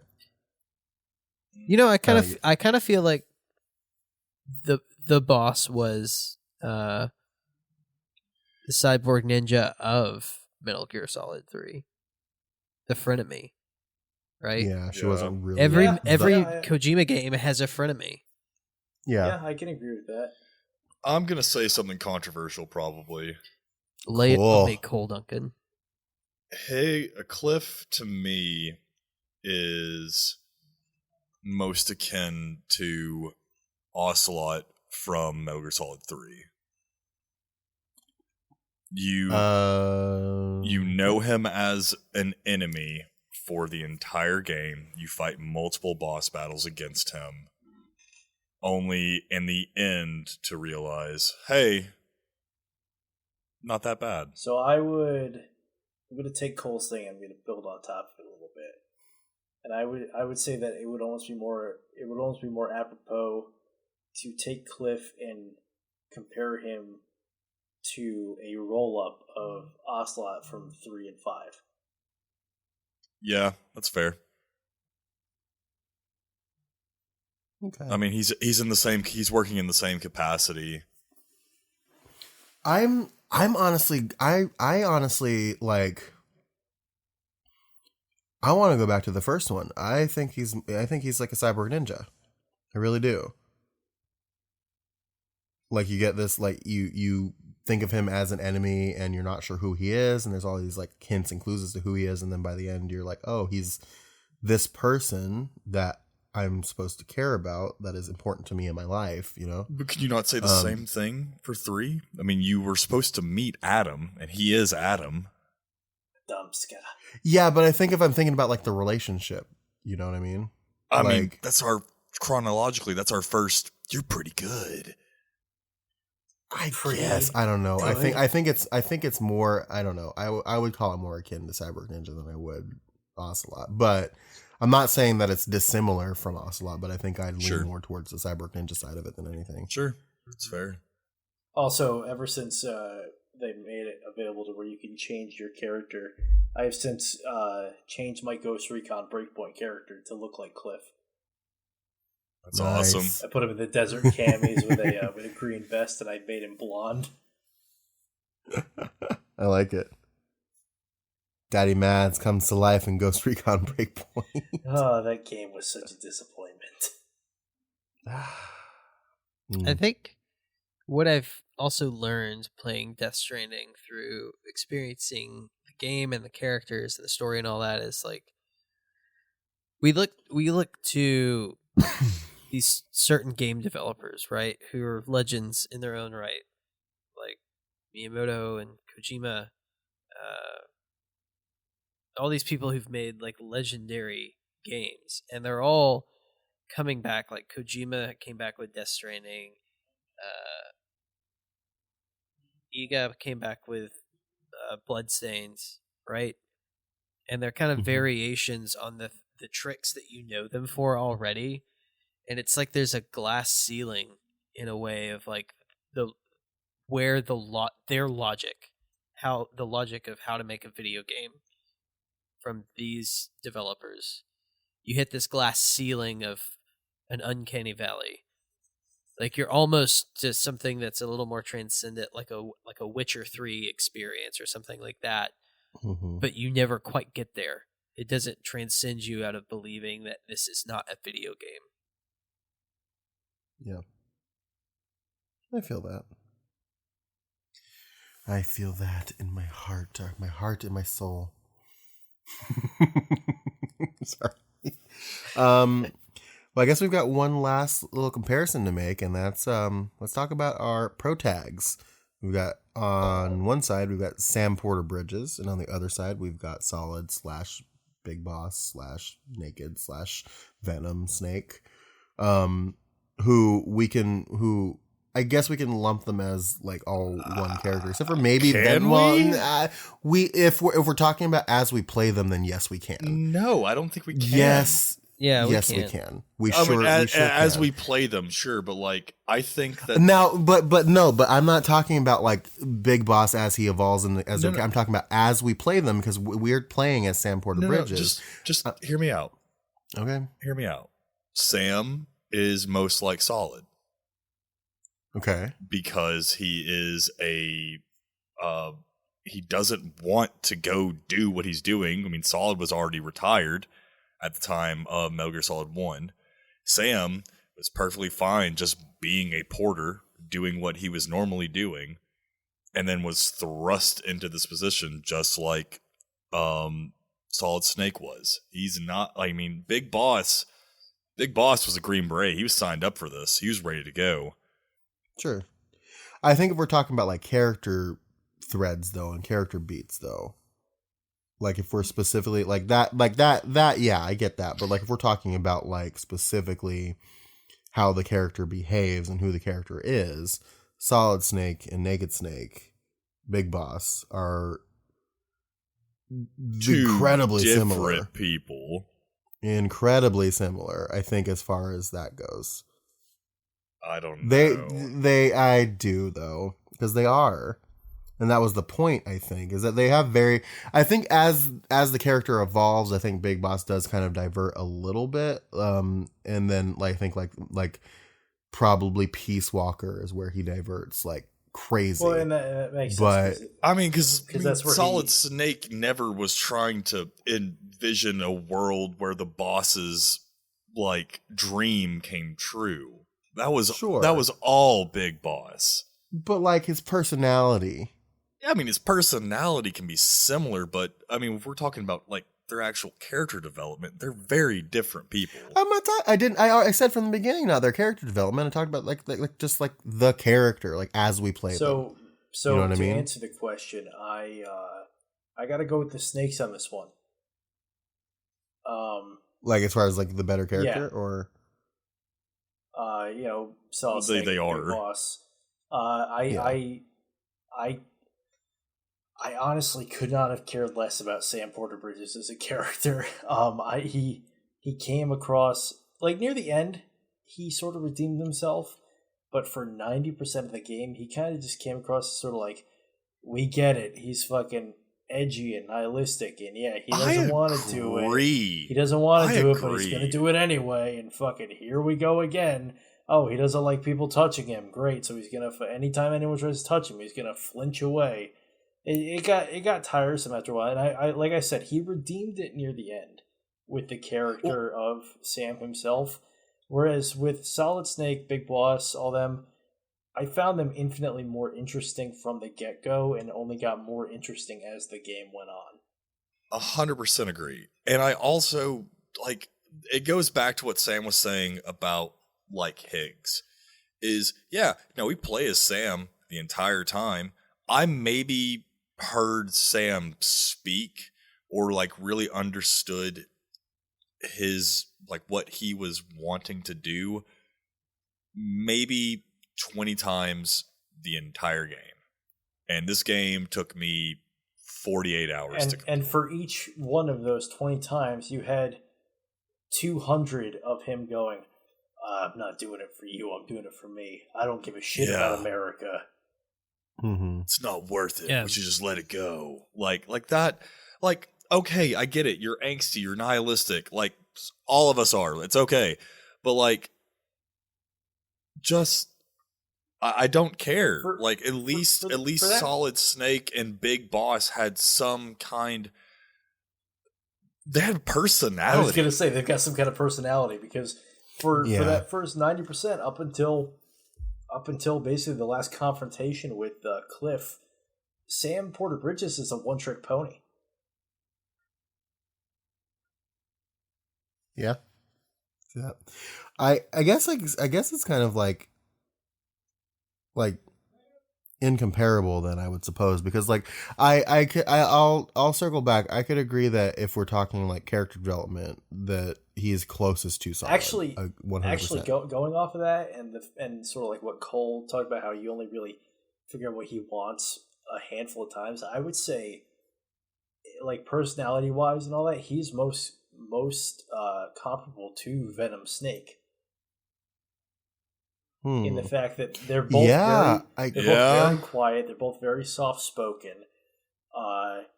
They're not ones to waste words. And also with both of them, you don't really find out more about them until the very end, with Sam Porter Bridges sort of coming out of his shell near the end of the game, and with Venom Snake finally seeing behind the mirror. Yeah. I don't know. Don't get me wrong. I like Sam. As a character. I think, once again, there at the end, when we finally kind of get some exposition from him, I find myself kind of aligning with him. But at the same time... I didn't agree with Venom Snake at all. But at the same time, I'm like, why did I have to wait 48 hours into this game for me to finally figure out some like decent bits about you? I gotta say, it's incredible that I had a shorter runtime than you did, and I did a 3-hour hike with Mama on my back. I mean, I don't know. The reward, to go back to the steak analogy, the steak at the end of it is this story that you get. Like, you figure out, but I feel all the exposition happens at the end. Yeah, but I'd rather have an appetizer of fucking 6 croquettes before my steak rather than 60 pounds of vegetables before my steak. And the other thing with the steak analogy is I feel like the steak is well done. I mean, like, it's just, I got dumped with a bunch. I'm just dumped with a bunch of exposition of stuff that I'm told I should care about. Like, oh, it's a prime cut of steak. It came from this area, and it only ate like this special kind of grass, and like we only use these kinds of seasonings and this kind of butter to base it in, only to like burn it. Sure. Like, yeah. The reward at the end almost didn't justify the journey getting to it. I want that Kobe beef. Yeah. I don't want the freaking Salisbury steak from Olive Garden or whatever the fuck they make. Well, I'm not even referring to it as like a lesser cut of steak. It might as well be a Kobe, because I mean, it was a great game, but my God, like, at least with like Metal Gear Solid, like a Metal Gear Solid protagonist, like a Naked Snake, or like a Venom Snake, or like a Solid Snake, or an Old Snake, even though they're the same person, but I'm gonna divvy them up as well. Like, I get these little tidbits about them that make me relate to the character more, or like understand the character's motivation more. I don't understand why Sam's doing half of what he's doing, and he doesn't either. And yeah, because he's just bitching about it the whole time. And if that's the point, then what is the point? The point of what? The game? Of his character. Yeah, of his character. Of his character. Oh, his character motivation? Yeah, and the fact that he makes it fucking clear from step one that he does not want to be doing this. He doesn't. His dying mother is grasping at him, and he's like, "Nah, I'm good. I'm fine." You want to talk about it, or referring it back to John Carpenter the movie? Fucking what's Snake Plissken's line from Escape from New York is like, "I don't give a shit about your war or your president." Like it's basically what it was. Yes. Yeah. Well, it's that Murtaugh, Yeah. I'm getting too old for this shit. That is the curse of being a protagonist in a Kojima game. Your motivation. But it's not always like that, though. Shit. I mean, Metal Gear Solid 1, initially he was like, "Oh, I'm retired." And they're like, "No, here are the stakes." He was like, "Oh shit, all right, I'm in." Yeah. He was so cantankerous about it the whole Metal time. Gear Solid 2, when you play as Snake, like he had an active mission. He's like, we are an anti-Metal Gear agency now. Like we have to stop this from happening. Then you switch over to Raiden, and he's just the fucking wide-eyed fucking plucky new guy who's just excited to be on his first field mission. Metal Gear Solid 3 is all about Snake. It starts off with him wanting to, he's full of patriotism, wants to support his country. They all have motivation. They've got certain points with like, oh, I don't want to do it or whatever. But then, if the character's not motivated, why should I be? Yeah, if every time Sam speaks, he opens his mouth to bitch about what the game's going on, it gets draining after a while. At least it did for me. Yeah, I mean, all Snake did in 3 was bitch. Once again, well, that was confused bitching. Like, I guess. And once again, like, I like Sam. I do like Sam as a protagonist. Thanks. Yeah, yeah. and I love you, Bubby. That's what we need. We need a mod of Death Stranding where you play as Sam Where I can play as Sam, wearing Sam Wright, but in his Macho Man Randy Savage Halloween costume. Yes. Ooh, yeah. Gotta play as Macho Sam Randy Savage. Ooh, yeah, Higgs, I'm coming for you. But okay, what? Ooh, yeah, gonna drop the elbow in Higgs' face. Yeah. But that's like even that point, like. Why is Higgs important to Sam? Like, oh, he's a dickhead that like you don't get that. Like at least with like Liquid, I know that Liquid like killed, Master Miller. Killed Kaz and is about to like just run rampant with this Metal Gear, also he's your brother. Like there are multiple things. Well, the reason that Higgs was important to Sam was compelling me to dislike Liquid. The reason that, but with like Higgs, I'm like, yeah, he's a shithead, and like I don't like him. Like if he was real, like and he's gonna like cause the end of the world, I'm like, yeah, great, okay, he's gonna cause the end of the world.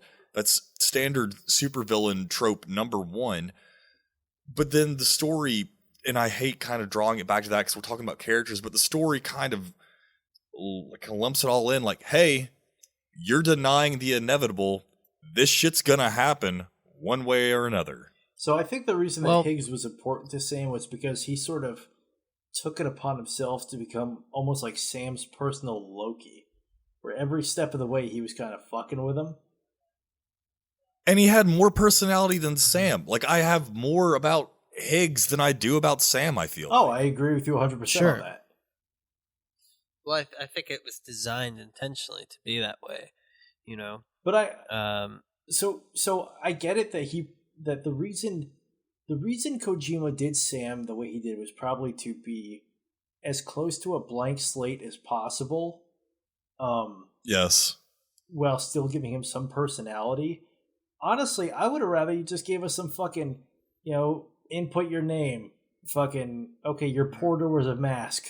Good luck, have fun. Well, Sam is Raiden, right? Sam is not Snake. Sam is the Raiden of the Metal Gear series. But even Raiden, as whiny as he is, had more personality than Sam did. And at least he had some kind of motivation. You have to think about Raiden only in the first game, not all the stuff that you get later on about him. Within the context of 2, he was absolutely designed to be like that proxy for you, because that was what the whole point of the game was. Well, yeah. But once again, he still had motivation. And I have no motivation as Sam. I think so. I mean, I think Raiden had as much motivation as Sam did, I feel like. Sam's whole motivation was fucking Amelie, right? Sam's motivation at the very beginning is, I have to get this, I have to do this delivery. So to Raiden, get rid of this corpse because it's going to blow up. Raiden's motivation and him being a blank slate made sense, because he was a soldier in practice only, because he was part of that, what was it, Force 21 or whatever, where he was basically a video game soldier, and so he was a blank slate in that. But his motivation was that he was all plucky and ready to go and being like, yes, it's my first field mission. I'm actually out doing something. And it sort of is akin to Metal Gear Solid 3, Naked Snake's initial motivation of, I'm doing this for my country, I'm following orders, but I'm also excited to be out here. And he wasn't nihilistic about it. I mean, sure, he got a little more nihilistic as it went on, and he got confused as sin, which I can't blame him, because apparently no one in the fucking game knew what the fuck was going on after actually you became confused with him. Yeah. Yeah, Zach, you're almost there, bud. You're almost there. It's like, that's the reason. There is a reason why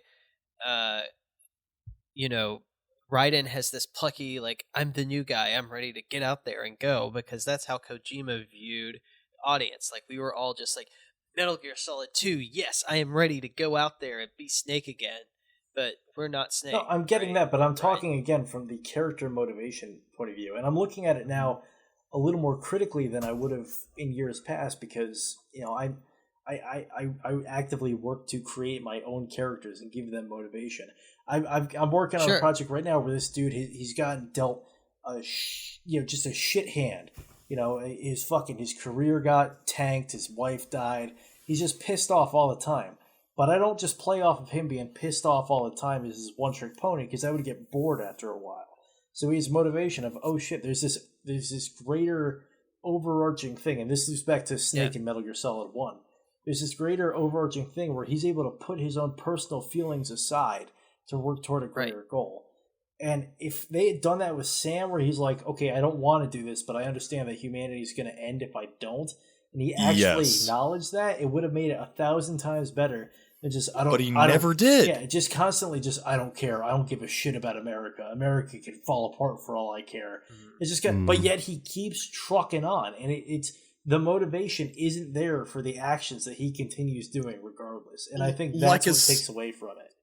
As someone who loves the work of like Albert Camus as much as I do, I mean, this is just Sisyphus. It's just like there's no point. There's no point in it. He's just rolling the boulder up and he's just laughing at it, and like but it's done in the worst possible way, though.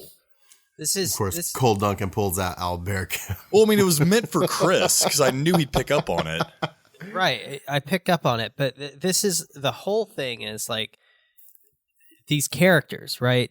Raiden and Sam are like a treachery of images, right? Okay. Are you familiar with that painting? Yes. The pipe that says "Sissy Nispa." Yes. On pipe. This is not a pipe. It's a painting.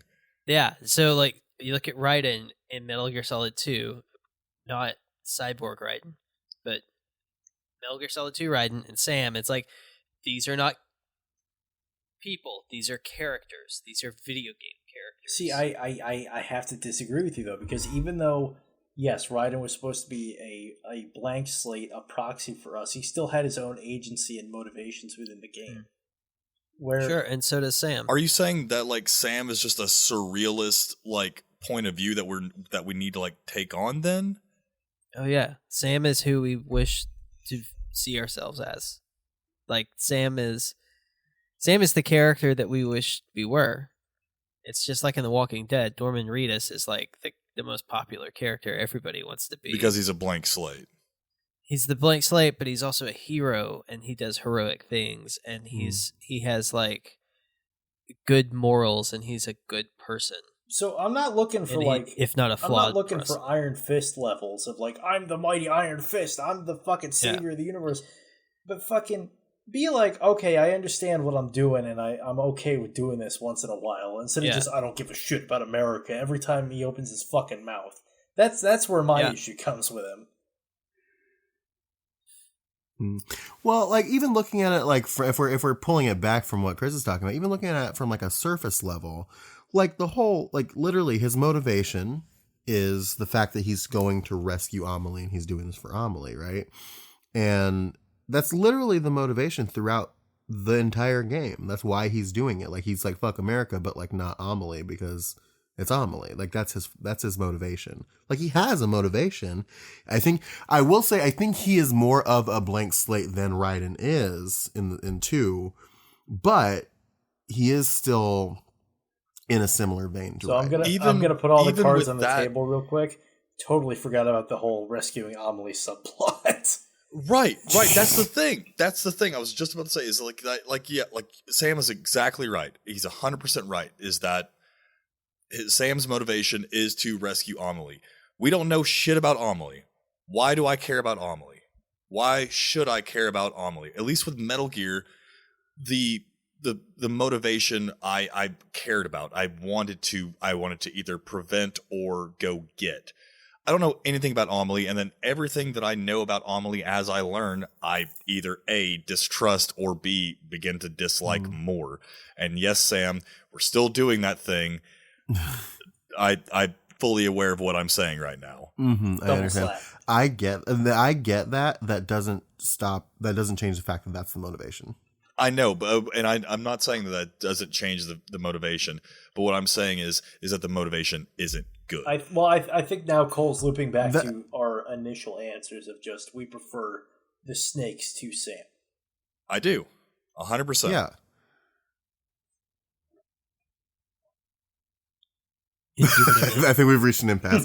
I think Chris is right. I'm gonna stick with Chris on this one. Like Chris, like he is our Raiden. Like that is what he is. He's this avatar with which we are supposed to paint ourselves onto, and I think he is more so that type of being than Raiden was. But I do think that just because you don't necessarily agree with the motivation or find like meaning in the motivation doesn't mean that he doesn't have motivation. And I think that it paints him as a similar style of character, regardless. I don't disagree with you on the opinion of the motivation necessarily. I'm just saying it's there, and I think that discrediting it as not being the same is a little disingenuous. I'm not trying to discredit it. What I am trying, I guess, to express is my disappointment that I didn't feel as compelled with Sam as a protagonist as I would with, say, like Naked Snake. But we're not talking about Naked Snake, we're talking about Raiden. Right, but once again, I still felt more compelled with Raiden than I did. There are other characters in Death Stranding that are more compelling than Sam. Yeah, almost every other character. Damn shame. Heartman is Heartman and Die Hardman and the Cliff. Let's pull it back even more though. Basically every character in 2 is more compelling than Raiden as well. Like it's again, we're going one for one here. Yes and no. No, not yes and no. Yes, yes and no. Raiden 2 can jump off a fucking cliff for all I give a fuck. Raiden 2. Give me Peter Still Black Man over Raiden. That's when I agree with it. Peter Still Black Man's got more fucking pathos than Raiden in 2. People I don't care about in 2 though.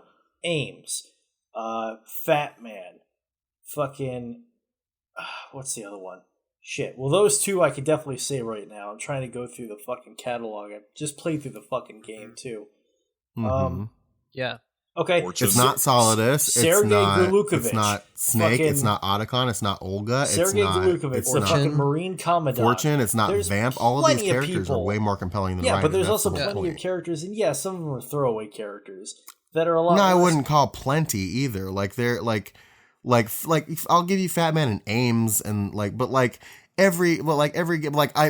Sam's more compelling than like some of the preppers, right? Like, you know what I mean? Like it's hell, I know more about the Elder than I know about Sam, and I fucking hate that guy. I know more about the freaking Japanese chick that would shut the fuck up during that 20-minute walk. Like, if you really think about it for a minute, at the end of Death Stranding, which character you know the most about is Higgs. Yeah. Mm-hmm. I think we're getting away from the point, though, which is that Sam and Raiden are very similar characters with similar, that were designed to do similar things. Gun to my head, if I had to pick one or the other, I would pick Raiden. Sure. I didn't. Yeah. I've not been disputing that even a little bit this entire time. What I'm disputing is the fact that you guys seem to think that he's not, but he is. He totally is. Sam and I agree on this, and I will take it a step further and say that Death Stranding is Metal Gear Solid 2. No. I don't know about that. No. I can't take that journey with you, friend, but I can't take that journey with you, friend. I've taken that journey. I've connected the knots. No. It's in my mind. No. This is the sequel to Metal Gear Solid 2. Okay, listeners, it's time for you to cast your vote. If you agree with Zach and Cole, text MGM1 to 845-355-3555. If you agree with Sam and Chris, Terry Wolf, if you're out there listening, MGM2 Death Stranding is the sequel to the simulation theory. Cast your vote now. Jesus Christ. I know Terry's listening too, so Terry, weigh in. We want to hear from you. Terry, if you don't understand my personality by this point, I threw a couple extra numbers in there, so you might be like texting Azerbaijan or some shit. I have no fucking clue. Azerbaijan. Anyway, that seems like a fine enough point to leave it off on. Thank you, everybody, for joining us on this fucking journey. The great debate too, Electric Boogaloo. Woo lad. But yeah, we want to know, if you have thoughts about like what we've discussed, what we've said, things of that nature. If you want to talk about comparisons that you've seen between the two series that we didn't touch on, anything like that, please feel free to reach out at contact@metalgearmondays.com. Shoot us an email, and we are definitely going to be having another Outer Op episode where we read your listener responses again at some point in the next couple of weeks. So please write in and let us know your thoughts. You can also find us on the internet. It's metalgearmondays.com, where you'll find all of the cool things that we do. All of our episodes are there. All of the links to our social media is Facebook, Twitter, Instagram. All of those are what you'd expect, except for Twitter. It's Metal Gear Monday with no S because character limits. And then you can also go to patreon.com/Metal Gear Mondays, where you can, if you like, donate some money to us. That helps us kind of keep the show going in a meaningful way. We've got extra podcasts in there. We've got access to a Discord server that's popping off all the time with cool people that listen to the show. So there's a lot of stuff to love, and you can hop in there and check it out if you like. We've also got a merch shop. I'm considering the topography slut shirt. We'll see what happens. I'm considering that as an option. That's basically what we're doing on the internet. Cole, where can they find you on the internet? You can find me on Instagram at Subterranean Homesick Brews, or on Twitter at I am Cole Duncan. Same thing for PSN. And what about you, Zach James? Where can they find you? So on Instagram and Twitter, you can find me at author Zach James. On PSN, I'm Maverick Rooster. I'm also Maverick Rooster on YouTube if you want to watch me and Chris play through the Gears of War series. And it has been decided as of the day of this recording that Sam and I will be playing A Way Out together in the future. And Cole and I will test our friendship to the limits with Portal 2 co-op mode. So be on the lookout for that in the near future. And yeah, that's how you can find me. And what about you, Chris Hampton? You can find me on Twitter and Instagram as Chris Hampton II. That's Chris Hampton II because I am named after my father. And I am my father's son. Yes. See the you can also find me on. God damn it. You can find me on the PlayStation Network as Proto Dude. That's Proto_Dude. A reference to Mega Man 3. And I'll cut this out if you don't want to talk about it. But do you want to plug Baguette's Instagram? I was about to say that. Oh, yes. You better.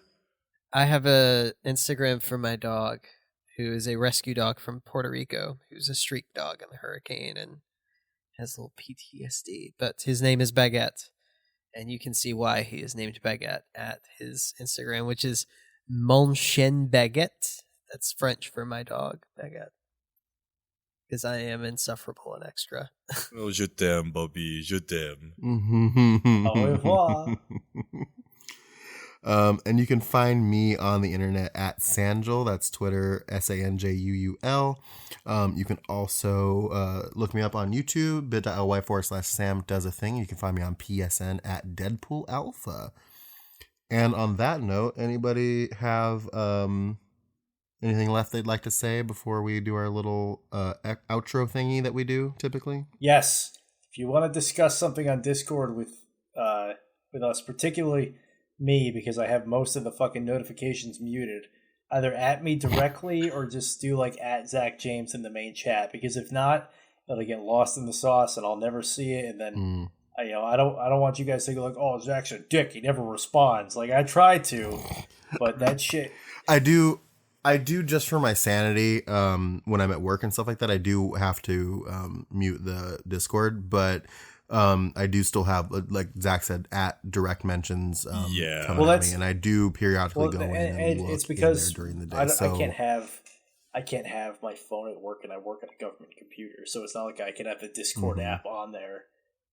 You're working in a secure space, so I'm getting back and I'm catching up on 9 hours worth of Discord chats and multiple different channels. So, it's, if you're in there, just add us. Yeah. We'll be there for you.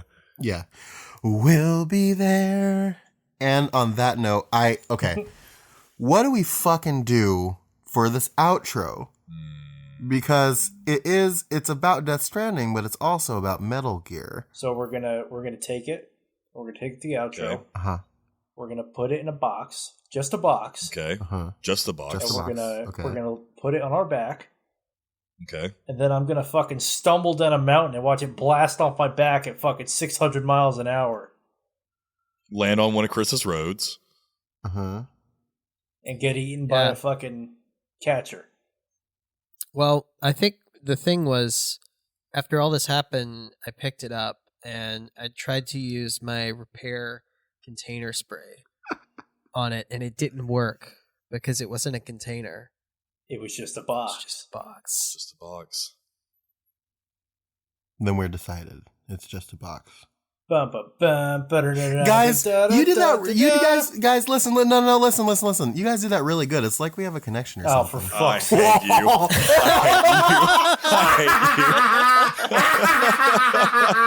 hate you. It is a rope podcast. Oh God, no! I'm gonna join hands with Cole, and we're gonna fucking beat the shit out of Sam together. Yep.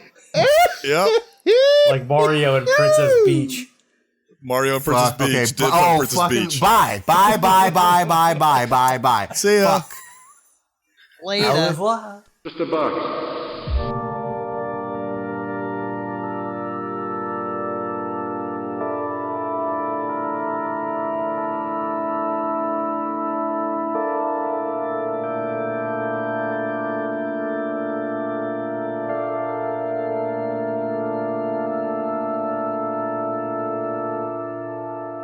And I am going to start us counting down with 5, 4, 3, 2, 1.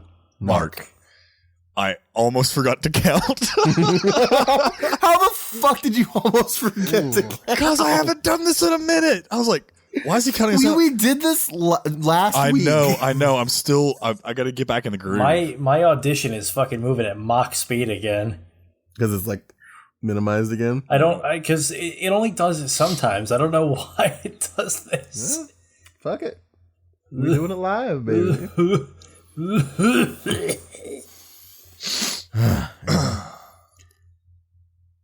Here's to you, dear listeners, and welcome to another episode of Metal Gear Mondays, the most thorough Kojima-themed podcast on the internet. I am your host, Sam Wright. Hey, hold up. Sam, you sound muffled. Do I? Yes. Yeah. Can you still understand me? Because it's not going to show up in the recording. Yes, I just wanted to make sure that was the case. Yeah, no, it's my headphones. Okay, cool, yeah. cool. Sorry, Yeah. Just restart. No, my you bad. I just wanted to get over the top. The listeners deserve the best. They do. They deserve the best. What have they done to deserve anything? Shut the fuck up, Zach. Oh my god, this might be post show roll. Hold on. Fucking put Zach on blast. Yeah. Put him on blast. Hi, post show. Zach's a narc that hates everyone. Scring. Oh my god. That was not the reaction I was expecting. You need to go to jail You do. for that. My god. Right now. Okay, children, calm down. We doing this? Are we doing this? All right, let's do this. All right. Shut the fuck up, narc. I hate being back. Okay. Oh my god.